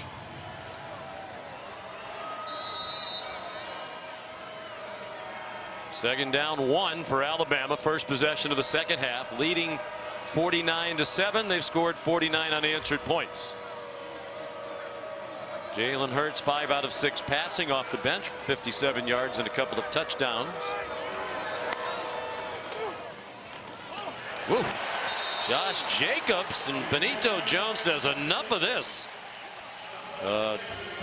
Drop for a loss, 5 yards. Yeah, just a quick burst first step by Benito Jones, gets right in there. A couple backup linemen. That was Deontay Brown playing left guard for Alabama, and he was stunned on that play by the quickness of Benito Jones. Jones, a junior from Waynesboro, Mississippi. Highly touted prospect coming out of Wayne County High School. Third down and 6. Hurts off his back foot, flags down. Incomplete pass intended for Henry Ruggs and broken up by Javian Hamilton. Flags thrown in the area of defensive holding. Ole Miss showed their hand that time. They showed the inside blitz, so Jalen Hurts knew that he had man coverage and was going to the end zone. I think the hold might have been on Judy, though, in the slot. Hubert Owens, the referee, leading this SEC officiating crew. Holding on the defense on an eligible receiver doing a legal forward pass play. The penalty is half the distance from the previous spot. Automatic first down. Judy's in the slot. I think this is where the grab was right there. You saw his jersey get pulled as the ball was in the air. Ball a little bit thrown behind Ruggs. Judy has certainly had a busy night. 3 catches, over 100 yards, a couple touchdowns. Yeah. 3 catches, 136 yards. Josh Jacobs could not get away from Montrell Custis, who was just called for the hold on the previous play. I think Nick Saban and Mike Locksley trying to pay it off for Josh Jacobs. You know, he had the long kickoff return to start this possession. He's kind of the third guy in the batting order at the running back position. Had a 77-yard kickoff return for a touchdown in the opener against Louisville. He's in there now trying to get the ball in the end zone here. Saw Mike Loxley, offensive coordinator, in the middle of the screen. Always been impressed by him. Remember when he was back at Illinois? Yeah. On a Rose Bowl staff with Ron Zook, considered then one of the up-and-coming assistants. Excellent play caller there for Juice Williams in that offense, and doing a terrific job in his first year as the coordinator here. Of course, an embarrassment of riches with which to work. Yeah. Well, again, we mentioned 6 new coaches. That's Dan Enos next to Jalen Hurts, the new quarterback coach. Was with Brett Bielema at Arkansas the last 3 years. Wide receiver coach is Josh Gaddis, who came over from Penn State. He's new. The only kind of holdover is the offensive line coach. Brent Key's been there for 3 years. Joe Panunzio was tight ends coach last year. He's coaching the running backs. Not only does Nick do a great job in his staff of recruiting high school players, but he goes and recruits the best assistants away from other top programs around the country. Yeah. There's highly regarded coaches in the building as analysts as well. And is that a catch? It looks like it is. Devontae Smith with the touchdown, and Alabama becomes the first team in the history of the SEC, which dates back to 1933, to score 50 points or more in each of the first 3 games of the season. If you throw this ball in the right place to the back shoulder, it's just impossible to defend. They'll probably take a look to see if it hit the ground. The previous play is under further review. Bobbling it there. Yeah, I don't think that's going to stand as a completed touchdown. The ball can hit the ground. That's not illegal, but he didn't have, it didn't appear that he had control of the ball when it hit the ground. And that's why I think this one's going to get waved off.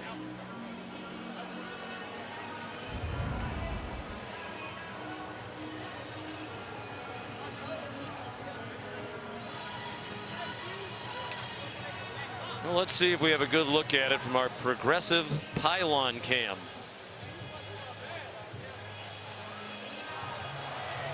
I don't think that's a catch. What say you, Mr. Lemonier? Bill? Incomplete. The ruling is that the pass was incomplete. Ball will be placed at the previous spot. It'll be 3rd down. Todd hit it right on the head when he said if you control the ball first and then it touches the ground and you maintain that control, you can have a catch. But that ball clearly hit the ground while he was trying to get control. Good job by replay. Good job by you and by Todd. You know, you guys are great in these one-sided games. We did Pitt Penn State last week. It's 51-6. Tonight it's 49-7. That's 100-13 in our 2 games the last 2 weeks, and we still have a half to go here. So it's 3rd down and goal, and they have not gotten above 50 points for the 3rd straight game yet. Hurts did not get to the end zone, about 2 yards short, and they'll try to kick a field goal to get over the 50 mark. If they kick this field goal, Todd, do I have to say the note again Yeah, about I think the you first do. team Yes. to score over 50 in the SEC in the first 3 games of the season? As you said, the one area that's a little shaky, and you know, Nick will address it.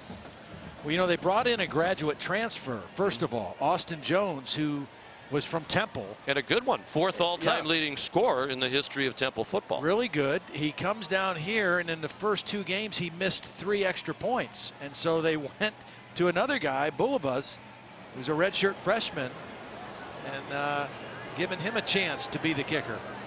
Montrell Custis is being tended to, and he's close to the edge of the field down there. They're already a little light at that position. His backup, Vernon Dasher, is suspended tonight and will not play. They had to move a few guys around. There's Custis right there, just kind of grabbing that right knee. Boy, you hate to see that. He missed all of spring practice with a shoulder injury. Has been playing really well. I mean, one of the guys who has been a bit of a bright spot for their defense.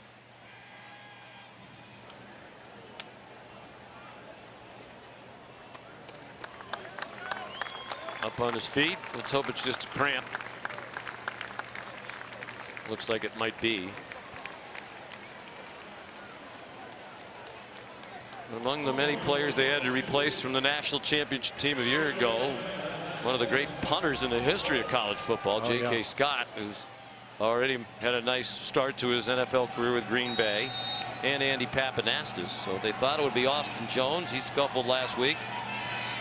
Here's Bulovas.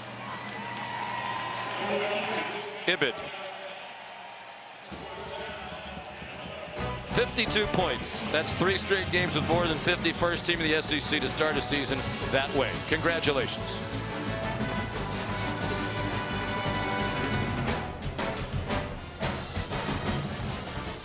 Place at night before a game, so much energy, activity down there.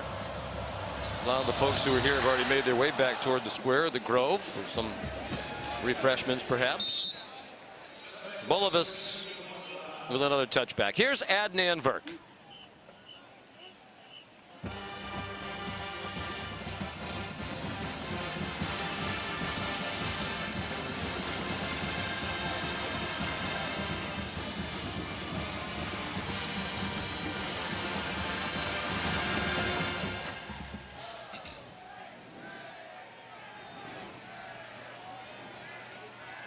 Wow. Well, that was by far the biggest test of the 3 games for Ohio State without Urban Meyer. And they're in a battle there for sure. Ohio State averaged 64.5 points per game in their first 2 wins of the season against Oregon State and Rutgers. Much different opponent tonight. And you were talking earlier about, well, let's take a look at Ohio State tonight, see how they fare when we're trying to determine if Alabama's clearly the best team in the country. I'm ready to say they're clearly the best team in the country. Well, I think they are right now, because the other team that everybody talks about is Clemson, and they've been a little bit sluggish out of the gate here early in the season. Now, you know, they played in a very hostile environment, College Station, a week ago, but they haven't looked, I don't think, the way people expected them to. Scotty Phillips, the ball carrier, and Quinnen Williams made the tackle, and he heads off. First possession of the second half for Ole Miss. They scored on a 75-yard touchdown in the first play of the game. Led 7-0. They've watched Alabama score 52 in a row.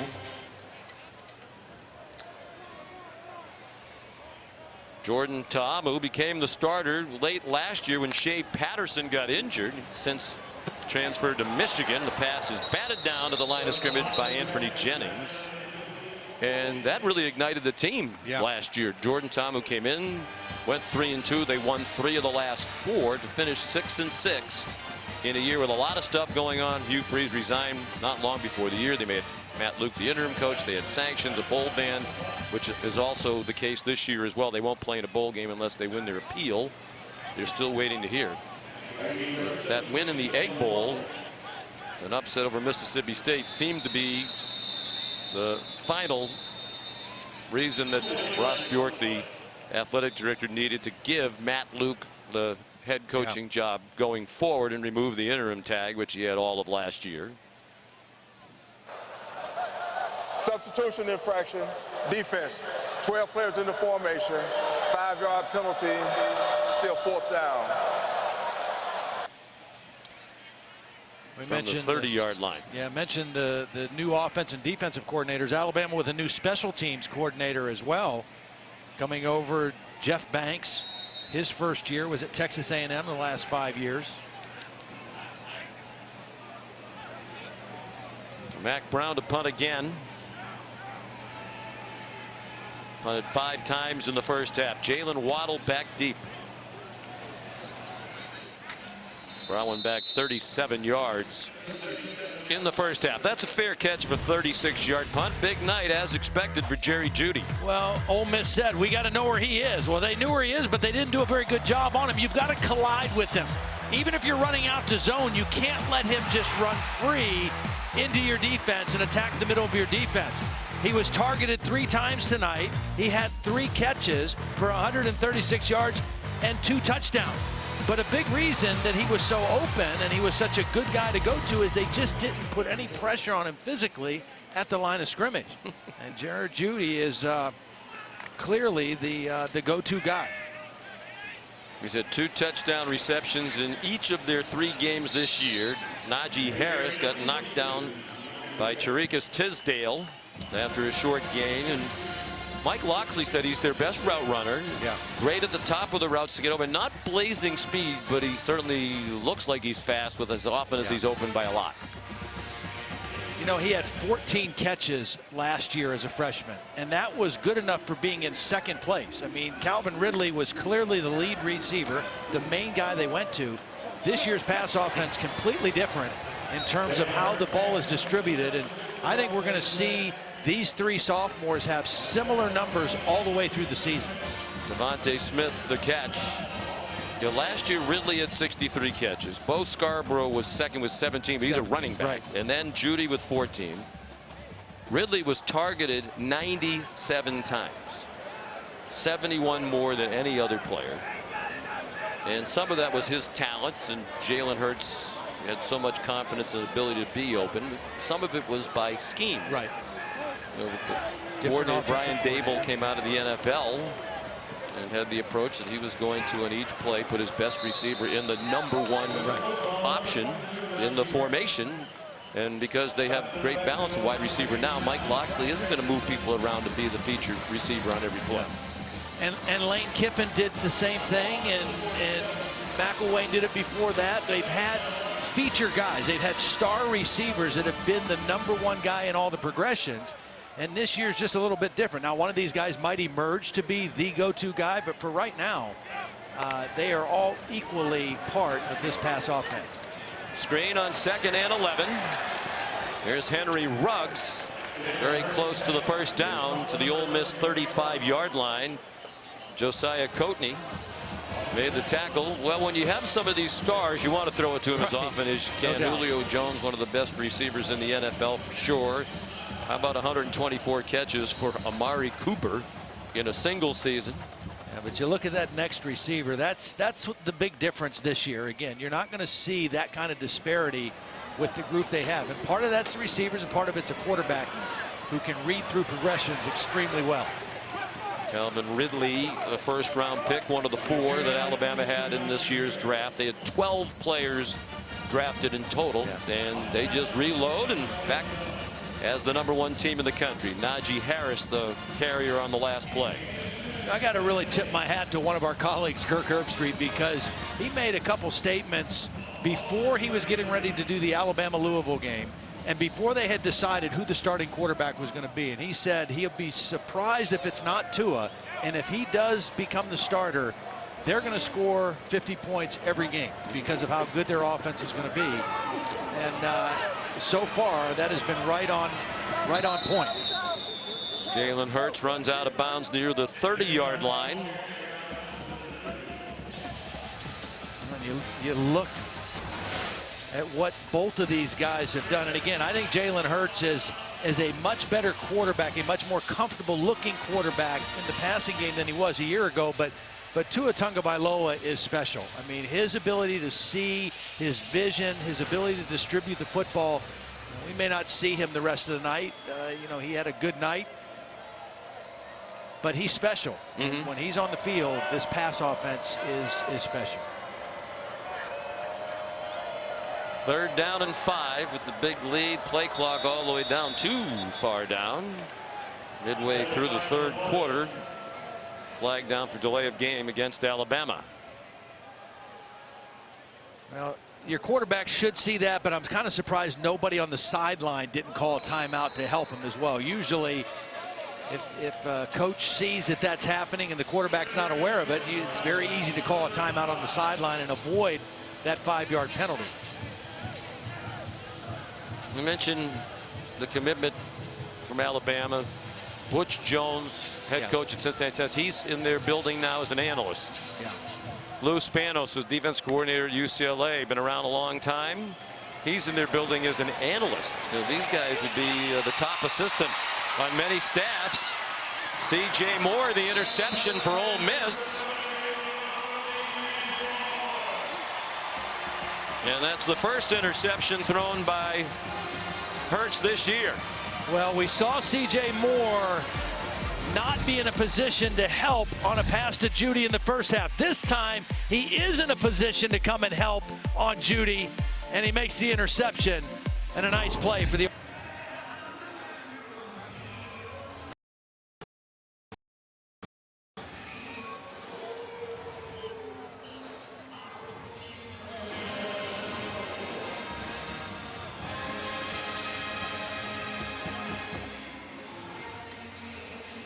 All right, and then thank you.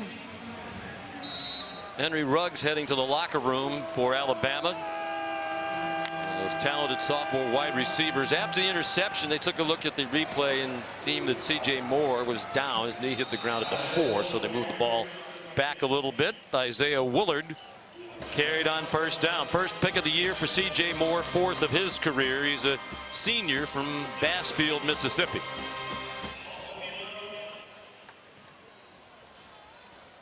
Is that their version of the turnover chain? That really is a chain. It is. I think it's got a big lock on the front too. Holly's probably got Holly knows everything about all of these turnover things. Maybe that they just don't want him to get off the bench and he's chained to the bench. Who knows? I doubt it.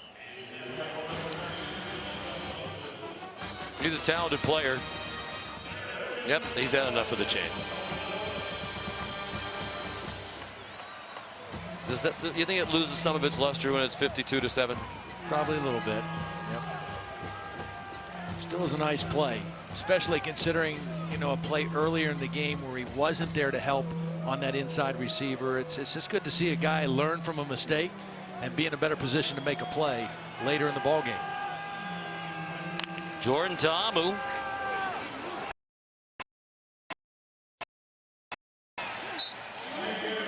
Let's go down to Holly Rowe with 5.5 to go in the third.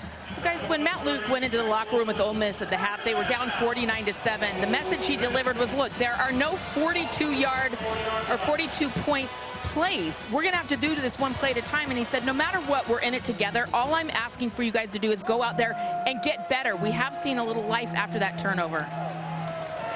Yep, they're trying to take something away from this, and right on cue, an interception and a touchdown for Xavier McKinney.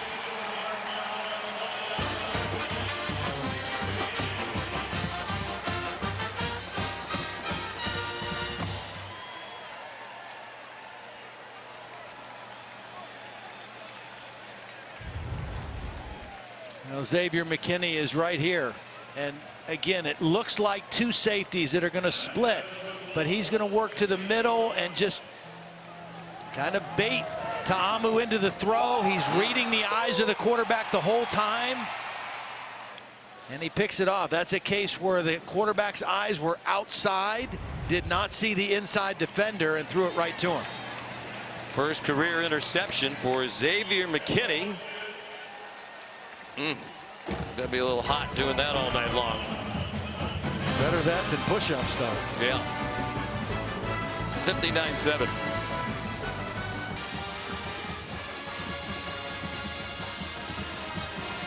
You know, people back in the Grove right now, I bet. There are. I just want to go back to a point that Holly made in her conversation with Matt Luke, because, you know, you got to find something to build on. I mean, this is a team that, again, is not going to play in a bowl game. They only get 12 shots at it. They get 12 games. They did not play particularly well at all in the first half last week in one of their home games. They have not played well tonight, but they still have a whole quarter of play to do something, to try to have something positive to build on going forward, because they get 9 more of these afterwards. Matt Luke from Gulfport, Mississippi, about a 5-hour drive here. Been an Ole Miss person his whole life. His dad played football here. His brother played football here. As a matter of fact, his brother was the starting quarterback here. Tom is now on the staff.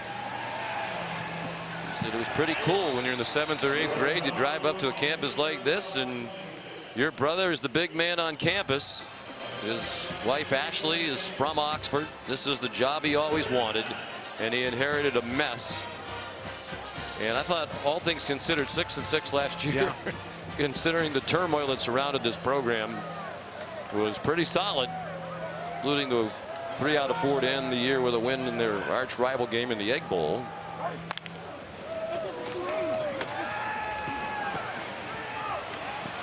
3rd and 9. Ta'amu taken down by Jamie Mosley, the younger brother of former Alabama great C.J. Mosley, now standout for the Baltimore Ravens. And here's a look back at a couple days after the season ended. I want you to welcome the new head coach of the Ole Miss Rebels. Come on in.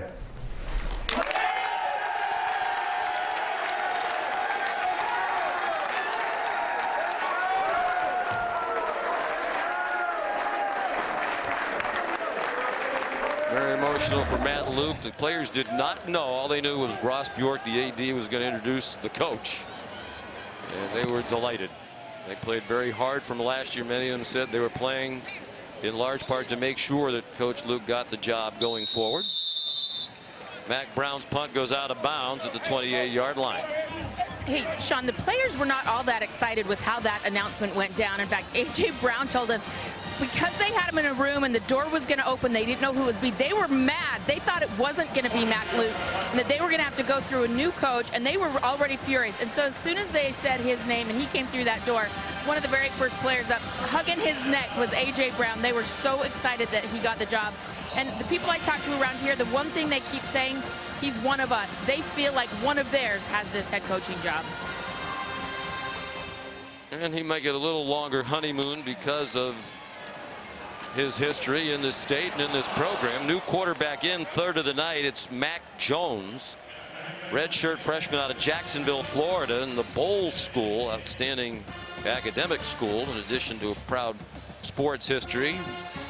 Victor Evans welcomed him to the game with a spirited rush, and the pass went over the head of Derek Keefe. So they're going deep down the depth chart now for Alabama, but still 3.5 to go in the 3rd quarter.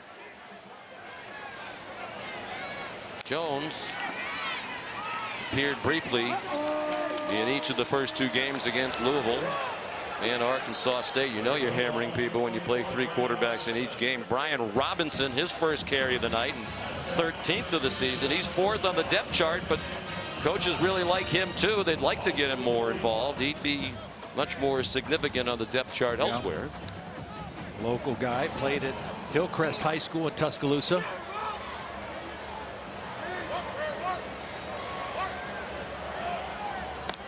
Miller Forrestall, number 87, deep down the depth chart at tight end, also in the game. Robinson bumped out of bounds by Zedrick Woods.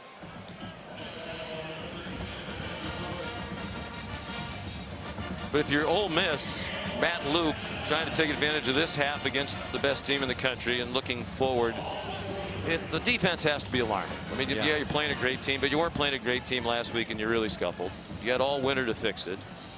They thought they'd be a lot better on defense under the coordinator Wesley McGriffin. They're not, and he's one of the real likable guys in coaching. But I think if the defense continues to play like this, he's going to take more and more heat here locally.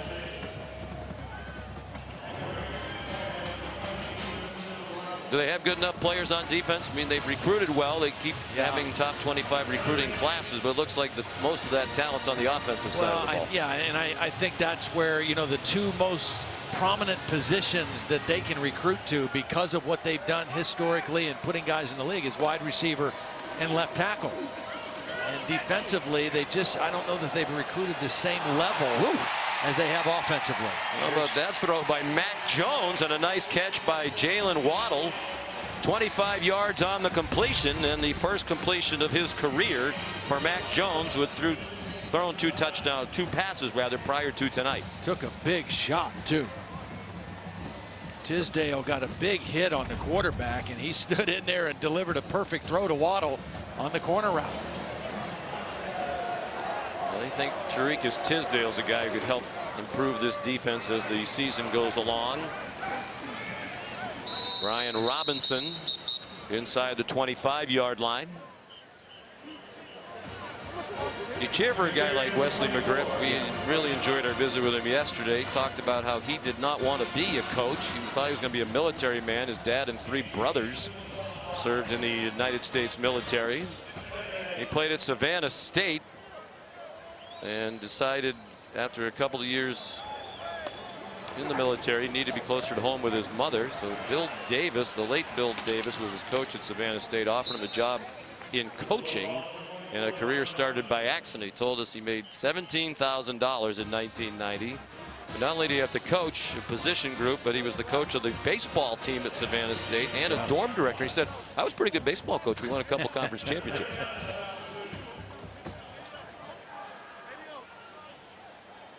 Final minute of the third quarter. Alabama's outscored Ole Miss here in the third 10-0.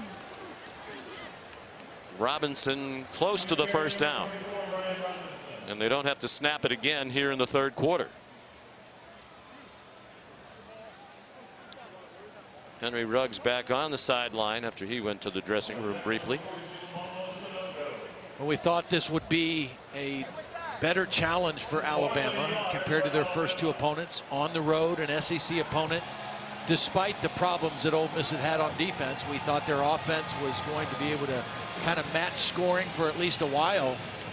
But a pretty dominant performance for Alabama. And as you think about them going forward, getting better defensively, and a schedule that really plays out in their favor, it is not that difficult looking down the stretch for the Alabama Crimson Tide. And the three quarters college football prime time on ESPN from Oxford, Mississippi. Hampton. On to the fourth quarter we go. Alabama leading 59-7 and in possession of the ball as their drive continues. Mac Jones, the redshirt freshman at quarterback, and Brian Robinson, the ball carrier, tackled by Mohamed Sanogo, nicknamed Momo. So he went to high school in Plano, Texas. Young man from his area who, like Muhammad's family, hailed from Africa. His nickname was So-So. So his brother said, well, he's So-So. He's going to UCLA. Why don't we call you Momo? He's going to Ole Miss. When it's 59-7, we get the nickname stories in. Jones. It'll be second down now. And 11. Jalen Hurts came off the bench with 7 out of 10 for 85 yards passing, 2 touchdowns and interception after Tua Tagovailoa. Went 11 out of 15 for 191, 2 touchdowns, no interception. Really only one bad decision in that whole process with both those guys. It was the interception that Jalen threw. Got a little bit greedy, went for the deep throw into the slot. He had a wide open crossing receiver and just kind of tried to bite off a bigger play that wasn't there. Robinson stood up and gang tackled. Jaquez Jones leading the way. He's a true freshman out of Tuscaloosa, Alabama, in Hillcrest High School, which you mentioned moments ago, getting a chance to play here at garbage time. Not garbage time for these guys out there trying to make an impression. And I would think if you're a young guy like Jaquez Jones, you can make an impression. There might be a few starting spots up for grabs on this Ole Miss defense after 3 weeks of this. Well, and tackling a former teammate is Brian Robinson from Hillcrest High School as well. So that's two guys going at each other from the same high school. Third down and 12. Mac Jones runs out of time and gets taken down. Another backup in on the play. Markel Winters, listed as a third team defensive lineman, senior out of Tallahassee, Florida.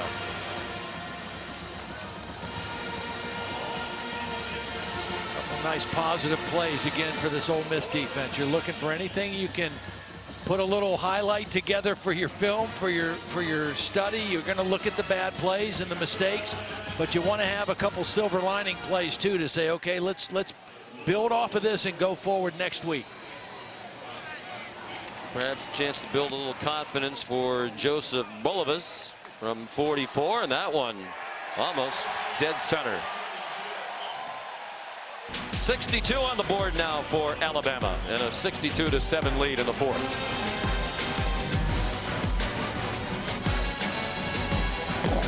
Chicago to take on Khalil Mack and the Chicago Bears. That's at 8:15 Eastern, also simulcast in Spanish on ESPN2. Coverage begins with Monday Night Countdown at 6. Great start for the Cincinnati Bengals. Andy Dalton, former TCU Horned Frog. Of course, TCU in a great game tonight with Ohio State right now down in Texas. Another touchback, another report from Holly Rowe. Well, we wanted to keep a close eye on the Ruggs brother interaction tonight. Henry, number 11 for Alabama. Kevontae, number 27 for Ole Miss. They haven't been in too many things, but look at this right here. Henry with the touchdown. Kevontae throws him to the ground, but a little bit too late. And then a nice wrap-up tackle here. He gets in, barks in his face a little bit. A little talking, but big smile as he walks away. I can't even imagine how weird it is to have to tackle your brother out there. It's probably not the first time that they've tackled each other. I can guarantee that. Or talk some stuff at each other. Yeah. Jordan Ta'amu, a little option look, and here's Tylan Knight thrown across the boundary by Markale Benton. You know, we've talked about the defense finding some positive things to build on. I think Jordan Ta'amu's got to find some positive things. You know, he came into this game, everything he was doing was perfect. Right around 70% completion, no interceptions. He's been rattled tonight. His whole rhythm has been disrupted. He has not had a good ball game, but he's still out there, and this is an opportunity, whether it's against starters or backups, to get something positive to go forward on, because you're going to have to score and be really good offensively to win football games this season for Ole Miss. And they can't stop anybody. Yeah. And a rough night for Ta'amu after the 75-yard touchdown pass on the first play. And you said it. We talked about the wide receiver cores of each team. Program that they have the best wide receiver group in the country. And where have they been? Yeah. Metcalf only had one other catch after the first play of the game. A.J. Brown has 3 catches. And Lodge has 1. Well, here's what happens when you play Alabama.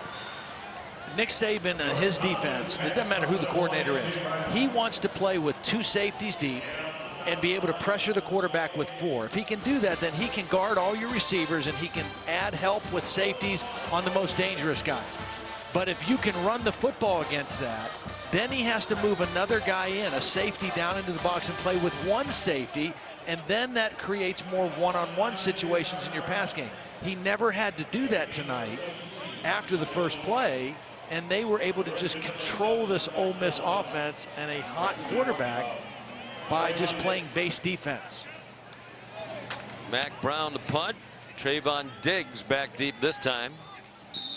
And he makes a fair catch at the 24-yard line. 10:20 remaining. Alabama leading Ole Miss 62-7. Jerry Jeudy averaging 45 yards and change per reception.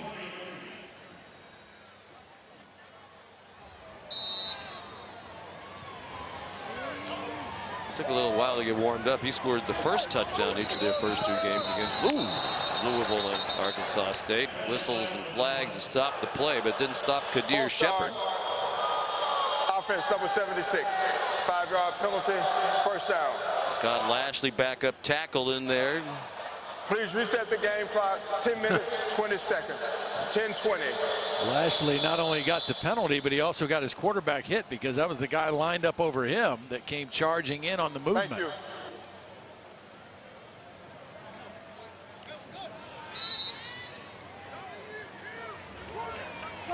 Mac Jones, the quarterback. And Brian Robinson continues at running back. He gets stopped for a loss. Jones, another highly recruited player, 4-star prospect on a scale of 5 by almost all the major ranking services, including ESPN, which had him ranked as the number 17 high school quarterback in the country. Took the Bulls school to a state championship game in 2016, redshirted last year at Alabama. Reading through that media guide, they even had the number 1 ranked long snapper who went to IMG for his senior year. I mean, I didn't even know they ranked those guys. Maybe they ranked punters and kickers and long snappers. Robinson carries again. Getting plenty of action here now in the second half, with the outcome long since decided.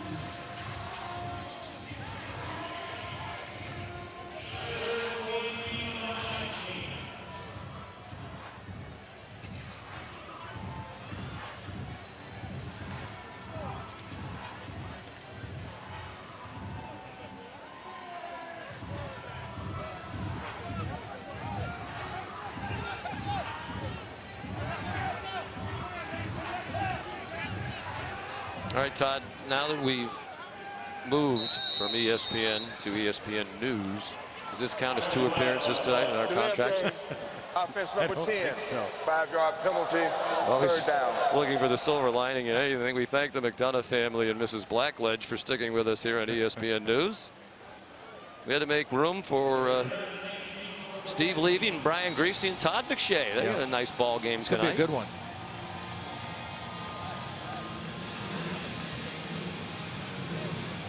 Alabama in reverse on this possession. And Todd, you've made the point as we chatted during the week about Alabama's schedule. You know, this looms as one of their toughest road tests of the season. Yeah. Obviously, it hasn't been very tough. Robinson gets them back across the 20. Well, obviously, the SEC West is a great league. But when you look at who their crossover opponents are, they always play Tennessee out of the East, and Tennessee is not very strong right now in their first year under Jeremy Pruitt. Apparently our graphic schedule stayed over on ESPN. They didn't make the trip over here to ESPN News with us. They're trying to shift it as we speak. Skylar DeLong to punt. Is that the first time I've said that tonight? I think it might be.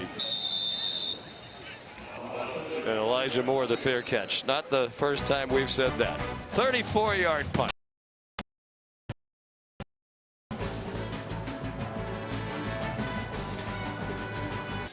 Take a look at Alabama's schedule. Only 3 more road games, and of those 3, this is the only one I think is the most alarming. LSU playing really good right now. Baton Rouge, a tough place, although Alabama has had success playing in Baton Rouge. 2 more non-conference games. It should be 50-point exercises with Louisiana and the Citadel before the Auburn game. And you know, still some tough opponents, but on the road, really only that game at LSU. It'll be double-digit favorites, you would think, in all of their road games except LSU. And I don't even know what the, who knows. A lot of football to be played between now and then. Tylen Knight, the running back. Little guy, 5'6", 171-pounder, out of Pearl, Mississippi. Led his high school team to the 6A state championship a year ago. They were 16-0. Who read the media guide too? Yeah. That wasn't the only one. I like the little tidbits on guys. You know, I like the little extra things. It's interesting to me. Well, we haven't really talked about Ta'amu's backstory. He's the starting quarterback here. We mentioned earlier, no D1 offers out of high school. Wanted to play at the University of Hawaii. Grew up admiring Colt Brennan, who starred on some very good Hawaii teams, but they offered him a preferred walk-on as a defensive back. He didn't want to do that, and he didn't want his parents to have to pay for him to go to college. They're his folks, Billy and Louisa. So he took a full scholarship offer at New Mexico Military Institute. A lot of guys don't know who played last week. He said one of the reasons I went there, that's where Roger Staubach went. Yeah, I mean, we didn't know that at all. Did not know that. I'm not even. I assume it's true. I mean, I did not fact check that, but you know, that was Jordan's school, and he seems like a very honest and smart guy. So we're going with it. But he wasn't even the starter his first year there. He had a magnificent second season, and then started to get some interest and came here to Ole Miss. So I wasn't sure because they had Shea Patterson here, but I just believed it was part of God's plan. And we talked earlier about he's a man of very deep faith, as is his good pal Tua Tagovailoa. Right. And it has worked out for him. Took over as the starter, helped rescue their season last year to get to 500. And prior to tonight, had played very well this season. And hey, there's no disgrace in struggling against Alabama. You know, one of the things that Phil Longo, the offensive coordinator, has done everywhere he's been, and it paid off last year, is he's always repped his #1 and #2 offense, and particularly the quarterbacks, the same number of plays. And so when Shea Patterson was hurt last year, Jordan Ta'amu had gotten a lot of reps and was ready to step in and play, and they actually were more efficient offensively down the stretch with Jordan Ta'amu at quarterback than they were with Shea Patterson. And so then he kind of picked up right where he left off last year in the first couple ball games. But as you mentioned, this is a little different animal going against Alabama. Phil Longo said, I want to get the #2's experience so they're ready. As you said, he also said, I don't want to wear out the #1s over the course of the year. You feel like after a while you almost practice your starters into the ground. Want to keep them fresher. Especially if you play up-tempo like they like to play. When they've got it rolling, they're playing extremely fast. Tylen Knight, short gain there. Let's take a look at our unexpected outcome, brought to you by ExxonMobil, and here's what it is. NWO MIA. Yeah. Well, they had 6 catches combined last year, and they had 1 better than that this year. So 2 years in a row, this outstanding NFL caliber receiving group virtually non-existent against the Alabama defense. Mack Brown on to punt again.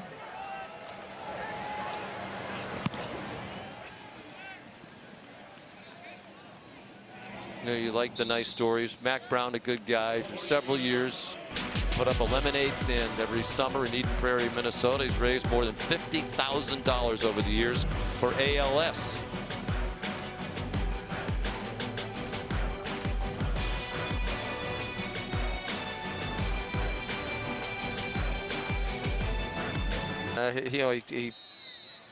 Oh God, I'm sorry.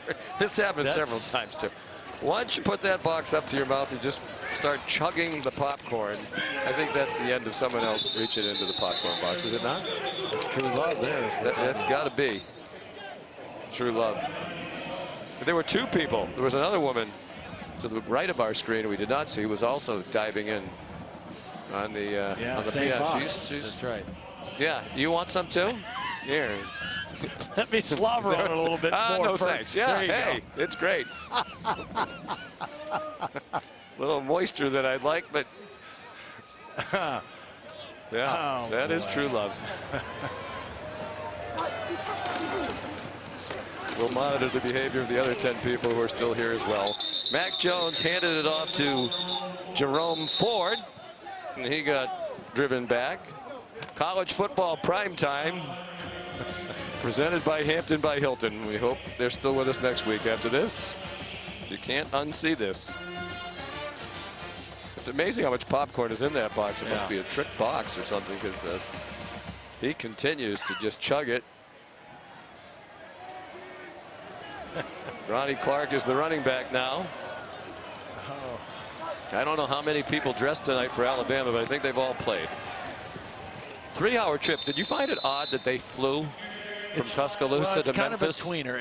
It's a hard one to figure. They're busing back. They flew to Memphis, stayed in Olive Branch, which is about an hour drive from here. Drove here to the game, and then they're busing back to Tuscaloosa. It's a lot easier when they go to Starkville, because that's only about 82 miles away from Tuscaloosa, and they bus all the time. But it's kind of an in-between deal. I don't know. Not sure which I would prefer. If you keep winning 62-7, you're going to keep taking the plane. Why change it? Take the jet. Here's Skyler DeLong. Shockingly, another very highly recruited punter who wound up at Alabama. U.S. Army All-American in high school last year. Elijah Moore, a fair catch. And here's a look at tonight's PlayStation Player Index. The performance of Tua Tagovailoa. You know, he's putting up these numbers in fractions of games. Yeah. You know, because they're killing everybody. They're getting Hurts and Jones into every game. And 191 yards, 2 more touchdowns on 15 passes. That actually made his touchdown to pass attempt ratio worse tonight for the season. You know, it's obviously he's talented, but his efficiency is remarkable. I mean, there's just very few wasted plays. I mean, every decision is a good decision. Todd, apparently we have other people who are still watching this, because we understand the popcorn people, their phone has started ringing. And I think they're saying, what are you doing eating the popcorn from Chug Guy over there, who continues to. I mean, is that the same box of popcorn? I'm starting to think there's nothing in that. Oh, boy. Yeah. That's funny stuff. Funny stuff. Yep. We didn't get butter on the popcorn, but I'll put a little slobber on there for you, and we'll be good. Yeah. Wow. He's probably saying we should have done this while the game was still on ESPN. Before we went over. Not that we don't love being on ESPN News, which is an outstanding network in and of itself. Tylen Knight, the ball carrier. We're down to 1:10 to go. And I think they're timing it out, so that popcorn's going to get them all the way to the finish line here tonight. Third down and 4, under a minute to go. Armani Linton into the game for Ole Miss. He is a backup running back. Big kid too. Good looking athlete. You got a nugget out of the media guide for him you want to dump on us? Well, he was started out as a defensive back, moved to running back in the spring. You need to prepare harder for these games. The rest of us were doing Namaste this morning at the local yoga. What do we call it? Yoga center, I guess. It's not a store. The light in me bows to the light in Nick Saban and all of the Crimson Tide. And the Popcorn Man and his loyal disciples. As we say Namaste, final 10 seconds. Alabama 76 straight wins against unranked opponents. They haven't lost one since 2007 when Auburn beat them as an unranked opponent. Final score 62-7. 516 yards of offense for Alabama as the Tide called off the Dogs in the second half. This has been a presentation of college football on ESPN and ESPN.